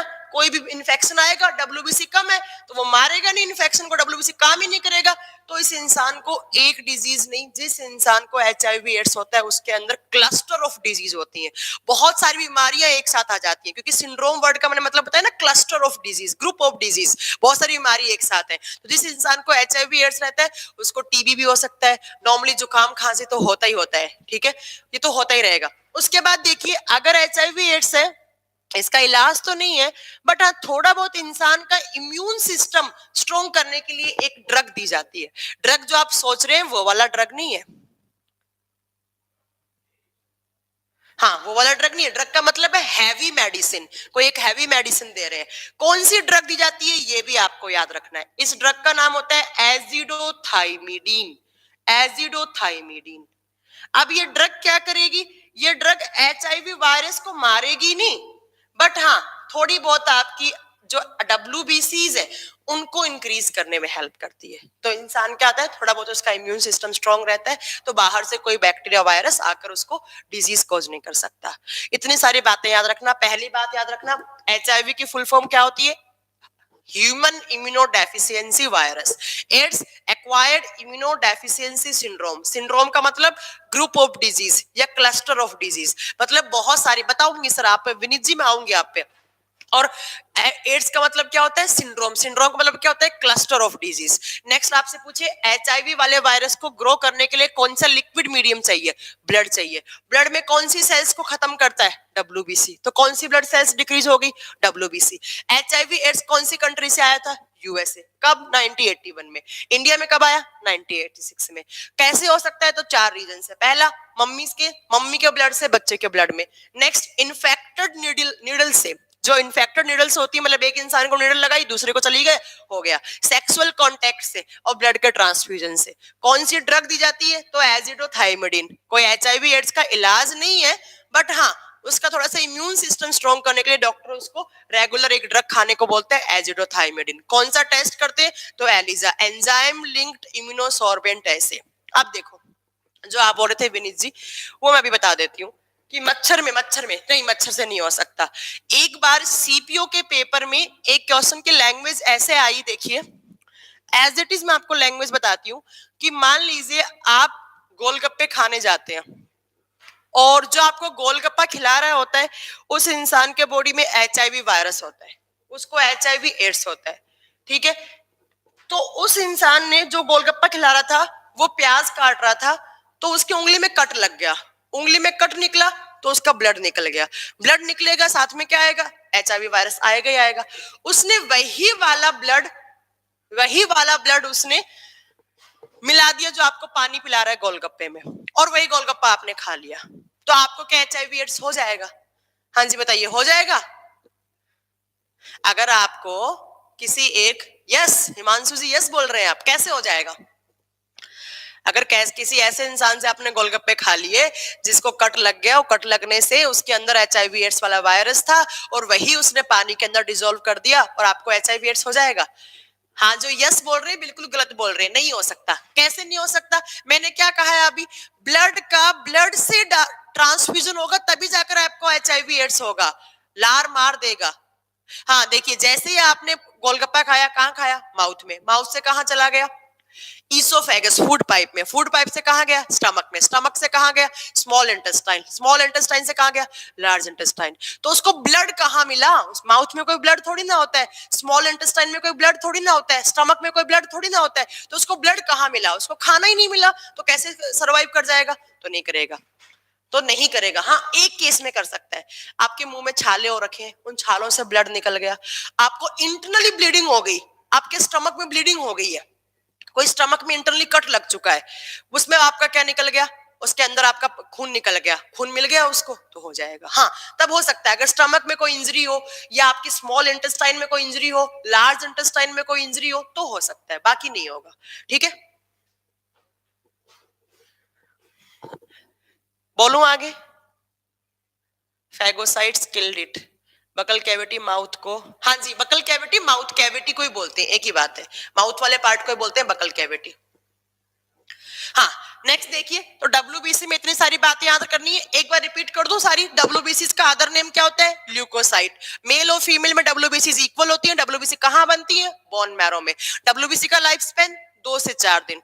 डब्ल्यूबीसी का ब्रेकडाउन कहाँ होता है? डब्ल्यूबीसी का ब्रेकडाउन कहाँ? तो ब्लड के अंदर। वापस कहाँ बनेंगी? तो ब्लड के अंदर।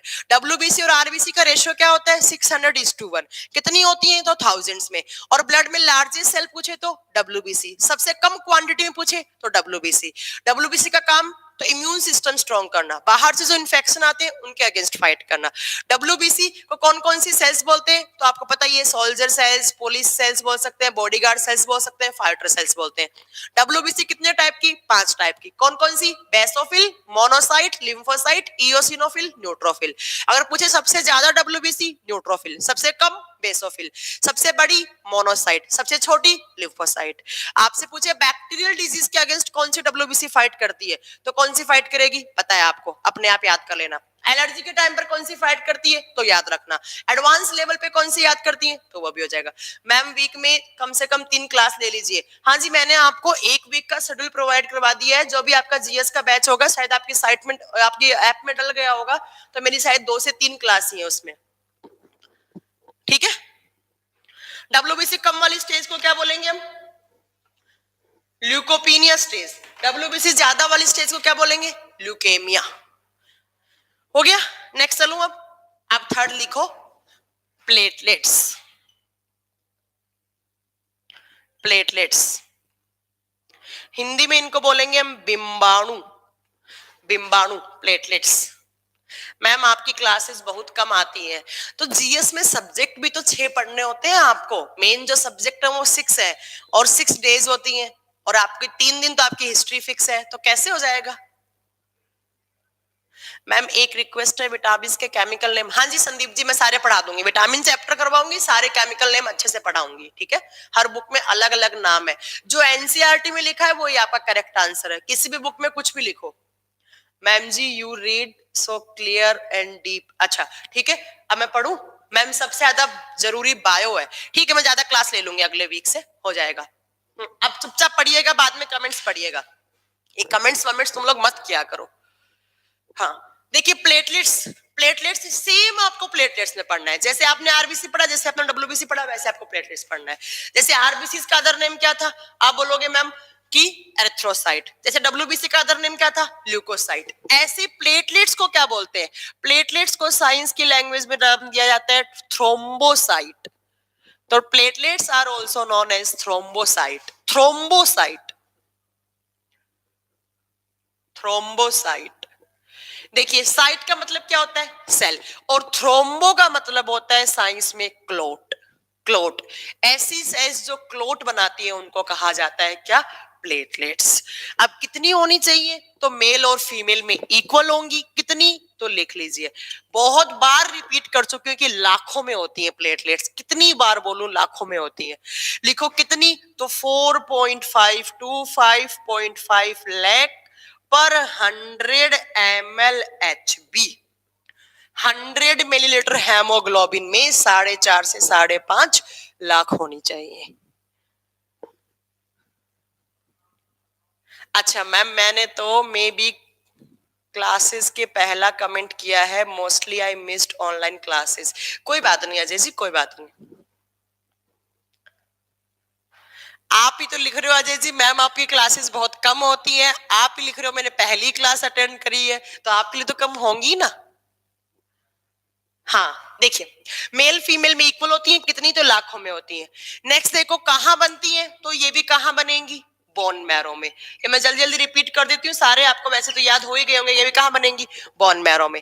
इनका लाइफ स्पेन, इसका जीवन काल कितना होता है? तो देखिए ये इनका जीवन काल होता है 8 to 10 डेज, 8 से 10 दिन का। 8 से 10 दिन तक सरवाइव करती हैं। बहुत सारी बुक्स में आप देखो लिखा हुआ मिलेगा 1 से 1.5 वीक, तो सही बात है, 8 से 10 दिन मतलब 1 से 1.5 वीक। अच्छा अब आपसे पूछे कौन सी ब्लड सेल्स का लाइफ स्पेन सबसे ज्यादा होता है, तो कौन सी का होगा? आरबीसी। उसके बाद कौन सी? प्लेटलेट्स। उसके बाद कौन सी? डब्ल्यूबीसी। ठीक है, नेक्स्ट देखिए, ये बनी कहां? बोन मैरो में। कितना दिन सरवाइव करी? 8 से 10 दिन। अब आता है कि ये ब्रेकडाउन कहाँ होगा इनका, तो ये ब्लड में ही मर जाती हैं और वापस ब्लड के अंदर ही रीजनरेट हो जाती हैं। ये आपका ब्रेकडाउन है, ये आपका रीजनरेशन है। याद रखिएगा, सिंपल सा वे में याद रख लो कि जो आरबीसीज होती हैं वो डेड होने के लिए अलग ऑर्गन के पास जाती हैं। कौन कौन सा, लीवर एंड स्प्लीन। बाकी दोनों डब्ल्यूबीसी एंड प्लेटलेट्स ब्लड में ही बनेंगी और बनेंगी बोन मैरो में, ब्लड में डेड होंगी और ब्लड में वापस रीजनरेट हो जाएंगी। ठीक है, नेक्स्ट देखिए, आरबीसीज में न्यूक्लियस नहीं होता, डब्ल्यूबीसी में होता है और यहां पर होता है। न्यूक्लियस इज प्रेजेंट, न्यूक्लियस होता है, केंद्रक पाया जाता है, ये बात याद कर लो, इतनी बात ये याद होगी। ठीक है, आरबीसीज में न्यूक्लियस नहीं होता, बाकी दोनों में होता है न्यूक्लियस। ठीक है, न्यूक्लियस है तो मतलब इनके पास डीएनए भी है, आरएनए भी है। नेक्स्ट देखिएगा कि इनका काम क्या होता है, थ्रोम्बोसाइट्स का काम क्या होता है। तो थ्रोम्बो का मतलब होता है क्लोट, मतलब मैम ये क्लोट बनाती हैं। थ्रोम्बोसाइट्स का काम होता है ब्लड का क्लोट बनाना, रुधिर का थक्का जमाना। अब ब्लड का क्लोट क्या होता है, तो जब भी आपको चोट लगती है तो आपका ब्लड फ्लो होता है, 2-4 मिनट के बाद ब्लड फ्लो होना बंद हो जाता है। क्यों हो जाता है, क्योंकि पर्टिकुलर जिस पोर्शन पे आपको चोट लगी थी वो वाला आपका जो पोर्शन है वहां पर क्या हो चुकी है, क्लोटिंग हो चुकी है, ब्लड का क्लोट बन चुका है, ब्लड का थक्का जम चुका है। जहां से जिस आर्टरी, जिस वेन, जिस कैपिलरी से आपका खून बह रहा था, जो आपकी आर्टरी वेन फट चुकी थी, वहां पर थ्रोम्बोसाइट्स ने क्या बना लिया, जो प्लेटलेट्स है उन्होंने क्लोट बना दिया और आपका ब्लड फ्लो होना क्या हो गया, बंद हो गया। यही आपको देखना है। अब देखो कौन कौन सी चीज है जो ब्लड का क्लोट बनाती है, तो आपको पढ़ना है blood clotting factor. Blood clotting factor. अब क्लोट कहाँ होता है, तो जब भी चोट लगती है तब होता है। ठीक है, ब्लड क्लोटिंग फैक्टर कि एक ब्लड का क्लोट बनाने के लिए क्या क्या पदार्थ होना चाहिए। क्लोटिंग का मीनिंग क्या है मैम, क्लोटिंग का मतलब होता है, देखिए जो भी क्लोटिंग वाले फैक्टर्स होते हैं, क्लोटिंग का मतलब होता है जहां पर आपको चोट लगी है, उस जहां पर चोट लगी, आर्टरी वेन से आपका खून बह गया, खून कहाँ रहता है, तो आर्टरीज वेन्स के अंदर फ्लो करता रहता है। चोट लगी, आर्टरीज वेन्स फट गई, ब्लड बाहर आ गया। 2-4 मिनट के बाद क्या होता है, जितने भी क्लोटिंग फैक्टर्स होते हैं वो आपस में मिलकर एक जगह कलेक्ट हो जाते हैं, कलेक्ट होंगे, एक क्लम्प बना लेंगे, गाढ़ा हो जाएगा ब्लड, गाढ़ा होकर जिस आर्टरी वेन पे आपका खून निकल रहा था उसको ब्लॉक कर देंगे। इसी को बोलते हैं ब्लड का क्लोटिंग, रुधिर का थक्का। अब देखिए क्या क्या चाहिए, ब्लड क्लोटिंग फैक्टर कौन कौन से होने चाहिए, क्या क्या चीज चाहिए हमें एक ब्लड का क्लोट जमाने के लिए। आप हिंदी में लिख सकते हैं रुधिर का थक्का जमाने वाले पदार्थ, रुधिर का थक्का जमाने वाले पदार्थ। यहां से आपके 5-6 क्वेश्चंस बनते हैं और सारे के सारे आपको याद होने चाहिए। देखिए सबसे पहला आपको एक मिनरल चाहिए, कौन सा मिनरल, तो कैल्शियम। कैल्शियम। अब आप मुझे बताइए कि कैल्शियम कहाँ कहाँ होता है हमारी बॉडी के अंदर, तो मुझे पता है आपका आंसर आएगा मैम हड्डियों में होता है। हाँ जी, कैल्शियम हड्डियों में होता है, बोन्स में होता है। आप बोलोगे मैम हमारे बालों में होता है कैल्शियम, हेयर्स में होता है। आप बोलोगे मैम हमारे नाखूनों में होता है, हाँ होता है, बालों में भी है, नाखूनों में भी है, हड्डियों में भी है और हमारे दांत में भी होता है कैल्शियम कार्बोनेट। ये आपको पता था इतना। इसके अलावा एक जगह और भी होता है, कहां पर, तो ब्लड में भी कैल्शियम होता है। अब देखो आपसे क्वेश्चन क्या पूछा जाएगा कि कौन सा एक मिनरल है जो ब्लड क्लोटिंग करवाता है, कौन सा हो गया, कैल्शियम। अब कहां का कैल्शियम, कहां का कैल्शियम, तो देखिए हड्डियों वाला कैल्शियम क्यों चल के जाएगा ब्लड का क्लॉट बनाने के लिए, ऐसे ही बालों और नाखूनों वाला कैल्शियम क्यों चल के जाएगा, ऐसे ही दांतों का थोड़ा ना चल के जाएगा कैल्शियम।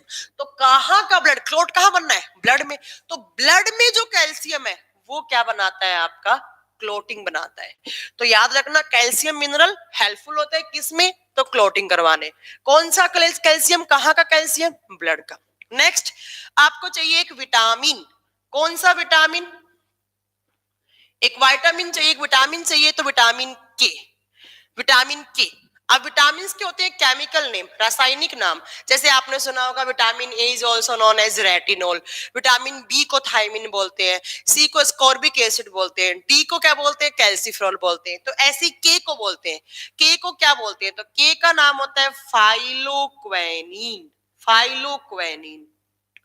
तो कभी कभी हो सकता है आपसे पूछे कौन सा एक विटामिन है जो ब्लड का क्लॉट करवाता है, तो आपको ऑप्शन में फाइलोक्वेनिन भी मिल सकता है। फाइलोक्वेनिन का मतलब क्या हो गया? विटामिन के।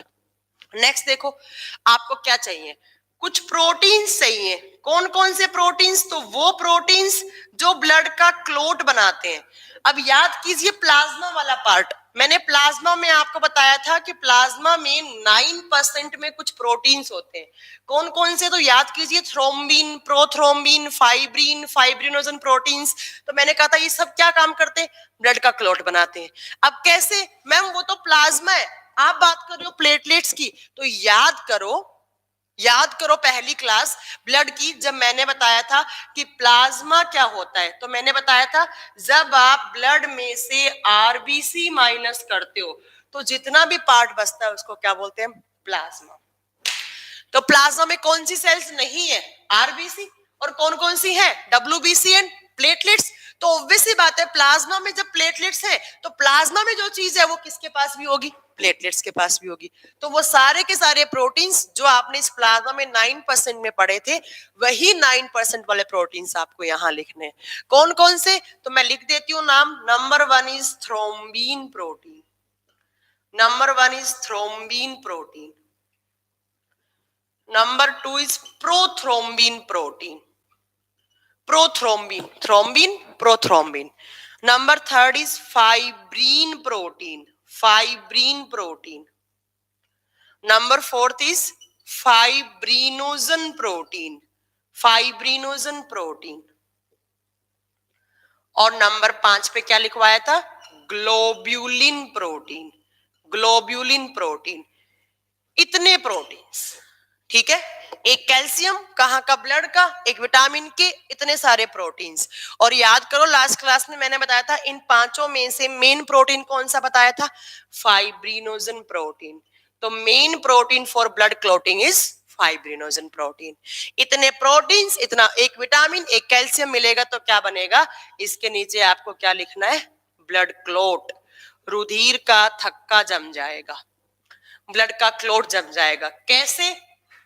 दिख रहा है इतना नीचे तक? कैसे? तो इतनी सारी चीजें हैं, कैल्शियम, विटामिन और सारे के सारे प्रोटीन्स एक जगह आएंगे। जब भी आपको चोट लगेगी, एक जगह आकर उस ब्लड में जहां से आपको चोट लगी है, जो आर्टरी वेन आपकी जो आर्टरी वेन में चोट लग चुकी है, वो सब क्या करेंगे? ये सारे प्रोटीन्स एक जगह आकर जुड़ेंगे और जुड़ेंगे। हाँ जी बताऊंगी बॉडी में ब्लड का क्लॉट क्यों नहीं बनता, अभी बताऊंगी अमित जी। तो जुड़ेंगे और जैसे जुड़ेंगे तो उस आर्टरी वेन को ब्लॉक कर देंगे, आपका ब्लड जो फ्लो रहा था वो क्या हो जाएगा? ब्लॉक हो जाएगा। इसी को बोलते हैं क्या? Blood clotting. देखिए आपसे पूछे कौन सा मिनरल ब्लड क्लॉटिंग करवाता है? कैल्शियम। कहाँ का? ब्लड का। कौन सा? विटामिन के। कौन कौन से प्रोटीन? इतने सारे। मेन कौन सा है? फाइब्रिनोजन। ठीक है, चलो आगे में। ओके, किसका काम होता है? प्लेटलेट्स का। अब मैम क्लॉटिंग कहाँ होती है? तो जहां पर आपको चोट लगती है वहां पर क्लॉटिंग होती है। अब क्लॉटिंग कहाँ होती है? तो आप बोलोगे मैम जब चोट लग रही है तो आउटसाइड में क्लॉटिंग होती है।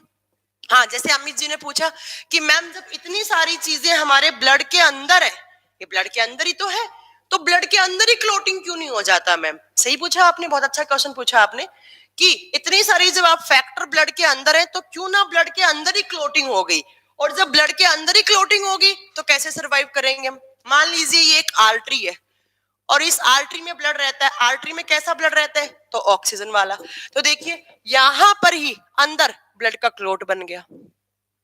इतने सारे क्लॉटिंग फैक्टर है, तो मान लीजिए जब क्लॉटिंग फैक्टर है सिर्फ इतने सारे ब्लड के अंदर है तो अंदर ही ब्लड की क्लॉटिंग कर दी। जब ब्लड की क्लॉटिंग होगी तो यहां से क्या आ रहा था? ब्लड। और ऐसा ब्लड जिसके अंदर क्या है? ऑक्सीजन आ रहा था। क्यों? क्योंकि क्या है यहाँ पर? आर्टरी। तो अगर क्लॉटिंग होगी तो मैम यहाँ से ब्लड नहीं जाएगा, ब्लड नहीं जाएगा तो क्या नहीं जाएगा? ऑक्सीजन नहीं जाएगा। ठीक है, तो अब ये अंदर ही क्लॉटिंग क्यों नहीं होती? तो इसका रीजन सुनो, ध्यान से सुनना, ये बड़ा ही अच्छा क्वेश्चन है। एनडीए के पेपर में तो पूछा हुआ भी क्वेश्चन है कि जब आपके ब्लड में इतने सारे क्लॉटिंग फैक्टर्स हैं तो ब्लड में अंदर ही क्लॉटिंग क्यों नहीं हो जाती? तो ये है क्लॉटिंग फैक्टर। ऐसा का ऐसा हमारे ब्लड में एक और केमिकल होता है, एक और प्रोटीन होता है जिसको कहा जाता है anti clotting factor. Anti clotting factor, ऐसा फैक्टर जो ब्लड का क्लॉट नहीं बनने देगा। ये तो बनाते हैं, ये तो क्लॉटिंग फैक्टर है, ये एंटी क्लॉटिंग फैक्टर। क्या नाम होता है इसका? तो इसको बोलते हैं हिपैरीन। हिपेरिन, ये आपको याद रखना है। हमारे ब्लड में इतने सारे क्लोटिंग फैक्टर होते हुए भी ब्लड का क्लोट क्यों नहीं बनता है? क्योंकि एक एंटी क्लोटिंग फैक्टर भी होता है। कौन सा? तो हिपेरिन। जिस दिन आपके बॉडी में इस हिपेरिन की कमी होगी उस दिन क्या होगा? अंदर ही क्लोट बन जाएगा। अंदर ही क्लोट बनेगा, आर्टरीज वेन्स फट जाएंगी, ब्लास्ट हो जाएगा। आर्टरीज वेन्स फट जाएगा, ऑक्सीजन का ट्रांसपोर्टेशन कम हो जाएगा। ऑक्सीजन का ट्रांसपोर्टेशन कम होएगा तो ग्लूकोज का ब्रेकडाउन नहीं होगा। ग्लूकोज का ब्रेकडाउन नहीं होगा, क्या नहीं बनेगी? एनर्जी नहीं बनेगी। जब एनर्जी नहीं बनेगी तो सेल्स डेड होंगी, सेल से टिश्यूज, टिश्यू से ऑर्गन्स, ऑर्गन्स ऑर्गन सिस्टम, पूरा का पूरा क्या हो जाएगा? डेड हो जाएगा। रेलवे में आया था ये क्वेश्चन। हाँ, ऐसा क्यों नहीं हो सकता? ऐसा हो सकता है, बताती हूँ कब होता है। एंटी क्लोटिंग, मैं वापस बता दूं, एंटी क्लोटिंग फैक्टर, वो फैक्टर ये भी ब्लड के अंदर होता है, इसीलिए तो इन क्लोटिंग फैक्टर की क्लोटिंग नहीं बनाने देता है। हाँ, ये क्वेश्चन पूछ सकते हो आप कि हिपेरिन कहाँ आया, इसको कौन, कहाँ से आया, इसको कौन बनाता है? तो हिपेरिन बनाया जाता है लीवर द्वारा। इसका प्रोडक्शन करता है लीवर। याद करो, मैंने आपको पहली क्लास में बताया था कि लीवर कितने काम करता है? 22 काम। 22 में से बहुत सारे 4-5 आपने पढ़ ही लिए होंगे, है ना? तो देखिए, ये जो हिपेरिन है वो एंटी क्लोटिंग फैक्टर है। इसको कौन बनाता है? लीवर बनाता है। हाँ, होता है, क्यों नहीं होता? आपने नहीं सुना किसी इंसान की नस फटने से डेथ हो गई?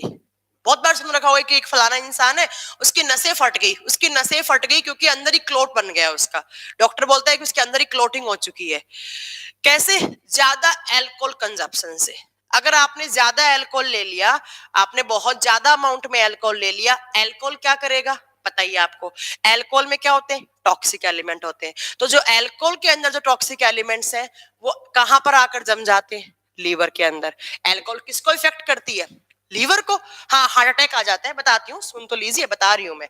तो जैसे ही आपने अल्कोहल ज्यादा लिया, अल्कोहल में जो आपके टॉक्सिक एलिमेंट्स होते हैं वो सब कहां पर आते हैं? तो लीवर में।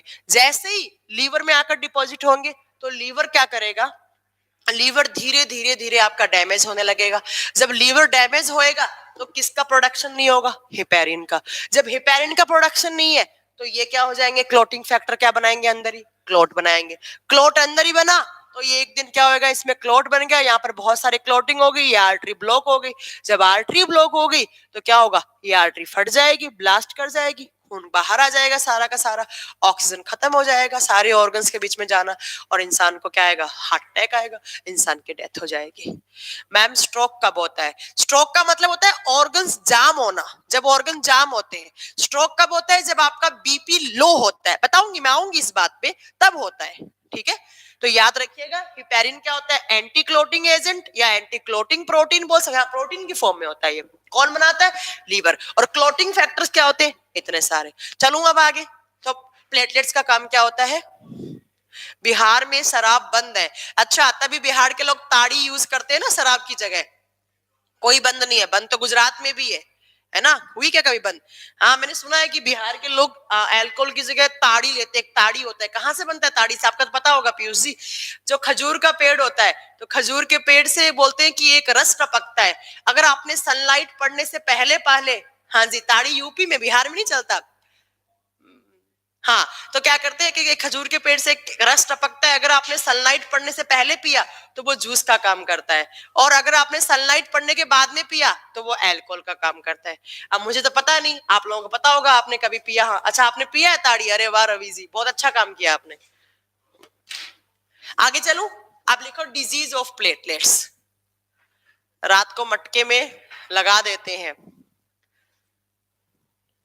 बिहार में नहीं, और भी स्टेट में चलता है। नहीं, ज्यादा मॉनली जहां पर बैन है अल्कोहल वहीं पर तो चलेगा ना। हम अब लिखिए disease of platelets.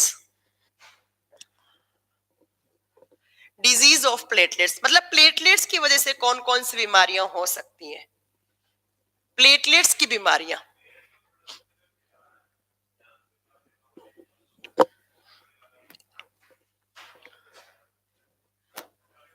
Ma'am, plant kingdom कब तक करा दोगे? जब बॉटनी कराऊंगी तब कराऊंगी मैं। देखिए, सुनिए, अगर किसी दिन आपकी प्लेटलेट्स डाउन हो गई, प्लेटलेट्स डाउन होगी, प्लेटलेट्स का काम है, मैं कहां से हूं? मैं राजस्थान जयपुर से हूं सर। लिखिए, आप बाद में कीजिए ये। प्लेटलेट्स अगर किसी दिन डाउन होगी, जब प्लेटलेट्स डाउन होगी तो आपको ऑब्वियस सी बात है कि क्या नहीं होगा, ब्लड का क्लॉट नहीं होगा, नो ब्लड क्लॉटिंग। जब प्लेटलेट्स डाउन होंगी तो ब्लड का क्लॉट नहीं बनेगा, ब्लड का क्लॉट नहीं बनेगा तो आपको चोट लगेगी, चोट लगने से सारा का सारा क्या हो जाएगा, खून बाहर निकल जाएगा, खून बाहर निकल गया तो सब कुछ कहाँ घुला हुआ होता है, ब्लड के अंदर। किसका सर्कुलेशन खत्म हो जाएगा, ऑक्सीजन का, CO2 का, ऐसे न्यूट्रिएंट्स का, ग्लूकोज का, सब खत्म, इंसान की डेथ हो जाएगी।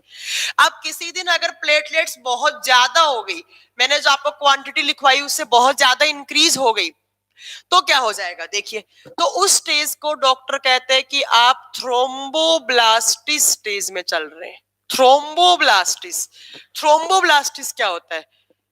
थ्रोम्बोब्लास्टिस का मतलब होता है थ्रोम्बो, थ्रोम्बो का मतलब क्या, क्लोट, ब्लास्टिस का मतलब ब्लास्ट हो गया, क्लोट की वजह से कुछ ब्लास्ट हो गया। क्या ब्लास्ट हो जाएगा देखिए, इसी को ही अपनी लैंग्वेज में बोलते हैं नसें फटना, नसें ब्लॉक होना, इसी को कहते हैं नसें ब्लॉक होना।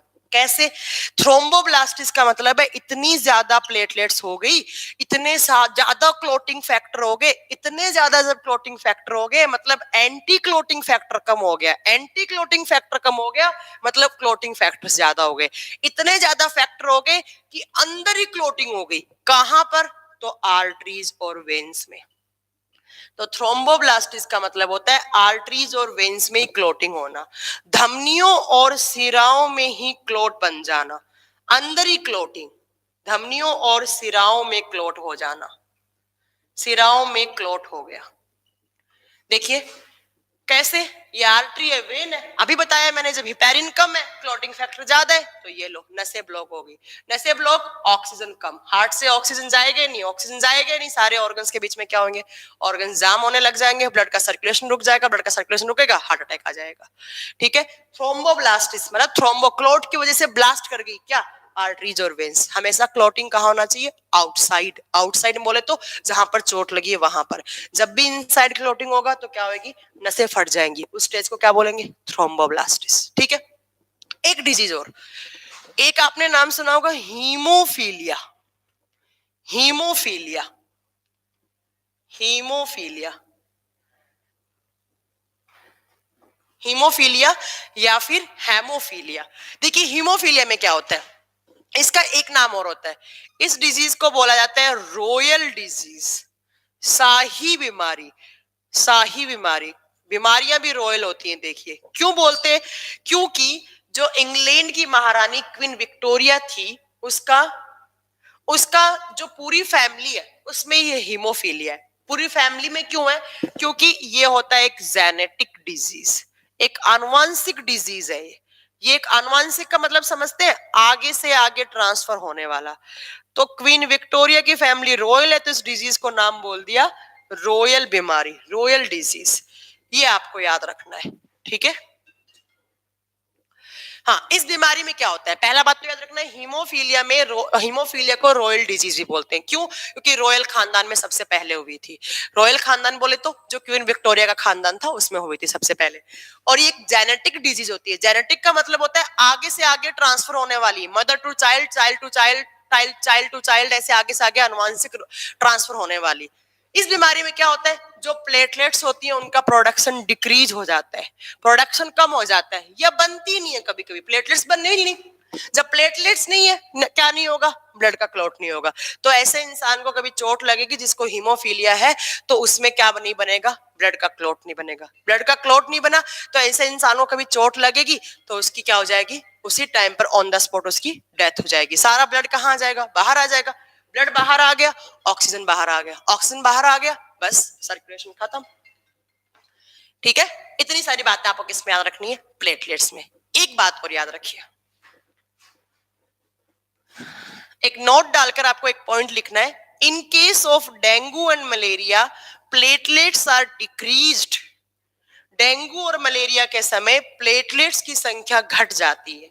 जब डेंगू और मलेरिया होता है तो प्लेटलेट्स कम हो जाती हैं, पता ही है आपको। बट याद रखना, मैंने ये नहीं बोला है कि प्लेटलेट्स डिक्रीज होने से डेंगू और मलेरिया होता है, वही HIV एड्स वाली केस, ऐसा ही एड्स में क्या बताया था मैंने, जब HIV एड्स होता है तो क्या कम होती है, WBC। ऐसी जब डेंगू और मलेरिया होता है तो क्या कम हो जाती है, प्लेटलेट्स कम हो जाती है। क्यों? क्योंकि जो डेंगू और मलेरिया में जो बाहर से इन्फेक्शन आता है वो किसको खा जाता है, प्लेटलेट्स को खा जाता है। ये आप याद रखिएगा।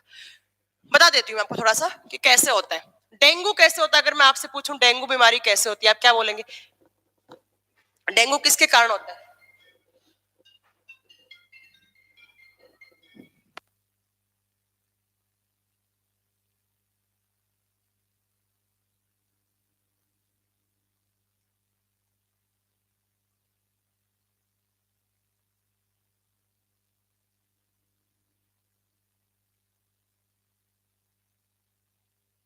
हाँ जी, डेंगू किसकी वजह से होता है? आप बोलोगे मैम मच्छर के कारण से, मच्छर के काटने से होता है। कौन सा मच्छर? तो आप बोलोगे मैम एडिस इजिप्टी। एक बात याद रखना कि डेंगू कभी भी मच्छर के कारण नहीं होता। डेंगू कोई आपसे पूछे डेंगू किसकी वजह से होता है, आप कभी नहीं बोलोगे कि मच्छर के काटने से डेंगू होता है। सुनिए क्या होता है, दो चीजें होती है। एक होता है साइंस में टर्म पैथोजन। पैथोजन का मतलब होता है रोगजनक। मेन जो आपको डिजीज कोज कर रहा है उसको बोलते हैं हम पैथोजन।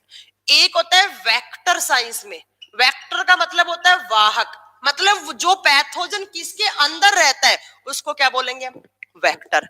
तो मेन जो डिजीज कोज करता है ना डेंगू, वो एक वायरस की वजह से होती है। कौन सा वायरस? तो अरबो वायरस, अरबो वायरस, अरबो विषाणु। अब ये अरबो वायरस किसके अंदर रहता है? तो मच्छर के अंदर। कौन सा मच्छर? तो आपको पता ही है, फीमेल एडीज इजेप्टी, फीमेल एडीज इजेप्टी इस मच्छर के अंदर रहता है। तो डेंगू हमें हो किसकी वजह से रही है? अरबो वायरस की वजह से। मेन पैथोजन कौन हो गया? तो इसमें कौन हो गया मेन पैथोजन? अरबो वायरस। ये किसके अंदर रहता है? तो फीमेल एडिस इजेप्टी के अंदर होता है। तो मच्छर, मच्छर सिर्फ एक वेक्टर, एक वाहक है जो इसको कैरी करता है। किसको? पैथोजन को। पैथोजन क्या है? अरबो वायरस। तो मच्छर के काटने से नहीं हो रहा है, किसके किसकी वजह से हो रहा है? अरबो वायरस की। अब ये वायरस क्या करेगा? जैसे ही वायरस आएगा, इस मच्छर के अंदर था, इसने काटा, आपके बॉडी में आ गया अरबो वायरस। ये किसको किल करेगा? तो आपके प्लेटलेट्स खा जाएगा। प्लेटलेट्स खाएगा तो आपके प्लेटलेट्स डाउन हो जाएंगी। ऐसे ही सेम केस आप ले लो मलेरिया का। मलेरिया किसकी वजह से होता है? मलेरिया में अगर मैं बात करूं पैथोजन, रोगजनक की, तो मलेरिया में एक बैक्टीरिया की स्पीसीज होती है जिसको बोलते हैं हम प्लाज्मोडियम। प्लाज्मोडियम बैक्टीरिया की वजह से, एक बैक्टीरिया की स्पीसीज होती है, आगे पढ़ोगे आप। तो इस बैक्टीरिया को बोलते हैं हम प्लाज्मोडियम। अब ये किसके अंदर रहता है? तो उसको बोलेंगे हम वेक्टर वाहक। किसके अंदर? तो मच्छर के अंदर। कौन सा? तो फीमेल एनाफ्लीज मच्छर, एनाफ्लीज। तो मलेरिया फीमेल एनाफ्लीज की वजह से नहीं हो रहा, किसकी वजह से हो रहा है? प्लाज्मोडियम। अब इस प्लाज्मोडियम को कौन कैरी करता है? वेक्टर। तो कौन सा वेक्टर? Female Anopheles. जैसे एनाफ्लीज ने आपको काटा, आपको काटा, काटने से क्या होगा? प्लाज्मोडियम आएगा। प्लाज्मोडियम आते ही क्या होगा? किसको खाएगा? ये प्लेटलेट्स को खाएगा। प्लेटलेट्स क्या हो जाएंगी? डाउन हो जाएंगी। तो डेंगू मलेरिया के टाइम पर प्लेटलेट्स डाउन होती है, बट प्लेटलेट्स डाउन होने की वजह से कभी डेंगू मलेरिया नहीं होता है। डेंगू किसकी वजह से? तो इसकी वजह से। किसकी? अरबो वायरस की वजह से। मलेरिया किसकी वजह से? तो प्लाज्मोडियम की वजह से। तो जब भी आपको डेंगू मलेरिया होता है, आपकी प्लेटलेट्स डाउन होती है, तो डॉक्टर क्या बोलता है? क्या खाओ प्लेटलेट्स बढ़ाने के लिए? डॉक्टर बोलता है पपीते के पत्तों का जूस पियो, पपीते के छिलकों का जूस पियो, या डॉक्टर आपको बोलता है नारियल का पानी पियो, या डॉक्टर बोलता है कीवी फ्रूट खाओ, या डॉक्टर बोलता है बकरी का दूध पियो। करेक्ट है? यही बोलता है ना? तो आप मुझे बताइए बकरी के दूध में ऐसा क्या होता है यार, पपीते में क्या, पपाया में क्या होता है ऐसा जो डॉक्टर बोलता है पपाया खाओ, कीवी खाओ? तो देखिए बकरी के दूध में होता है एक प्रोटीन। कौन सा प्रोटीन? तो इस प्रोटीन को बोलते हैं जिलेटिन प्रोटीन। जिलेटिन प्रोटीन यही होता है नारियल के पानी में, यही होता है कीवी फ्रूट में, यही होता है आपका पपीते के छिलकों में, पपीते के पत्तों में रस जो होता है वो यही होता है जिलेटिन। और जिलेटिन जैसे ही खाओगे तो ये किसका प्रोडक्शन इंक्रीज करता है? तो पीएल फॉर प्लेटलेट्स। ये जिलेटिन प्रोटीन हेल्पफुल होता है प्लेटलेट्स के फॉर्मेशन में। तो जैसे ही आपका प्लेटलेट्स, आपने ये जिलेटिन प्रोटीन लिया, प्लेटलेट्स बढ़ गई, प्लेटलेट्स बढ़ेंगी, आप वापस ठीक हो जाओगे। ठीक है? तो जब भी आपको डेंगू मलेरिया हो तो एक अच्छा डॉक्टर आपको एक एडवाइस देता है। क्या एडवाइस देता है? कि थोड़ा सा ध्यान रखिएगा, आप बाइक वाइक मत चलाइएगा, चोट वोट ना लग जाए। हाँ जी, मेरी ऑफलाइन क्लासेस लगती हैं, टाइम्स कोचिंग सेंटर में लगती है, जो बाकी की फैकल्टीज आपने बताया होगा फैकल्टीज ने, तो वहीं पर मेरी लगती है, टाइम्स कोचिंग सेंटर जो मुखर्जी नगर में वहीं पर है। पपाया में भी होता है यही सेम। तो ये क्या करेगा, जैसे जिलेटिन प्रोटीन जाएगा, किसके फॉर्मेशन में हेल्प करता है, प्लेटलेट्स, प्लेटलेट्स इंक्रीज हो जाएंगी, अब वापस सही हो जाएगा। तो मैं क्या बता रही थी, एक अच्छा डॉक्टर क्या बोलता है कि जब भी आपको प्लेटलेट्स डाउन हो, डेंगू मलेरिया हो, तो थोड़ा ध्यान रखना चोट वोट ना लग जाए। क्यों बोलता है वो, क्योंकि अगर चोट वोट लगेगी, आपको डेंगू मलेरिया है, डेंगू मलेरिया है तो मतलब आपकी प्लेटलेट्स क्या है, डाउन है। जब प्लेटलेट्स डाउन है तो उस टाइम पर अगर चोट लग गई तो क्या नहीं बनेगा, ब्लड का क्लॉट नहीं बनेगा, ब्लड का क्लॉट नहीं बनेगा तो आपका खून हो सकता है बहुत ज्यादा बाहर निकल जाए। ठीक है, हो गया, इतना आपको प्लेटलेट्स में पढ़ना है। अब प्लेटलेट्स को क्या बोलते हैं, तो थ्रोम्बोसाइट क्या काम करती हैं, तो ब्लड का क्लॉट बनाती है। आपके ब्लड के सारे कंपोनेंट क्लियर हो गए, पहला प्लाज्मा, दूसरा आरबीसी, थर्ड डब्ल्यूबीसी और फोर्थ क्या हो गया, प्लेटलेट्स। अब कैसे क्या याद करना है वो आप जाने, आपका काम जाने। एज इट इज जितना मैंने पढ़ाया है, इवन इससे 2-4 लाइन कोई ज्यादा ही हो सकती है, थोड़ी बहुत कम हो सकती है, वो सब कहाँ है, जो मैंने आपको पीडीएफ प्रोवाइड किया उसमें सारा का सारा लिखा हुआ है, आप पढ़ लीजिएगा सारा का सारा। काऊ के मिल्क में कौन सा प्रोटीन होता है सर, गाय और भैंस के दूध में होता है केसिन प्रोटीन। हाँ जी, ये केसिन में होता है, केसिन प्रोटीन होता है गाय को। ठीक है, ये गाय वाले में, और ये किस में है, तो ये मैंने बकरी के दूध में बताया है। ठीक है, हाँ जी सोनम जी, गुड नाइट। ठीक है, ओके, चलिए नेक्स्ट क्लास में अब मैं ब्लड ग्रुप करवाऊंगी। अरुणिमा सिन्हा की याद आ जाती है। ठीक है, चलिए ब्लड के सारे कंपोनेंट मैंने करवा दिए, सारे के सारे पढ़ लीजिएगा, आरबीसी, डब्ल्यूबीसी और प्लेटलेट्स, और फोर्थ हो गया प्लाज्मा। नेक्स्ट क्लास में करवाऊंगी ब्लड का ग्रुप, ब्लड ग्रुप कैसे बनते हैं, कौन किसको ब्लड डोनेट कर सकता है, कौन किससे ले सकता है, तो अगली क्लास में कराऊंगी ब्लड ग्रुप। ठीक है, चलिए okay bye, good night, good night.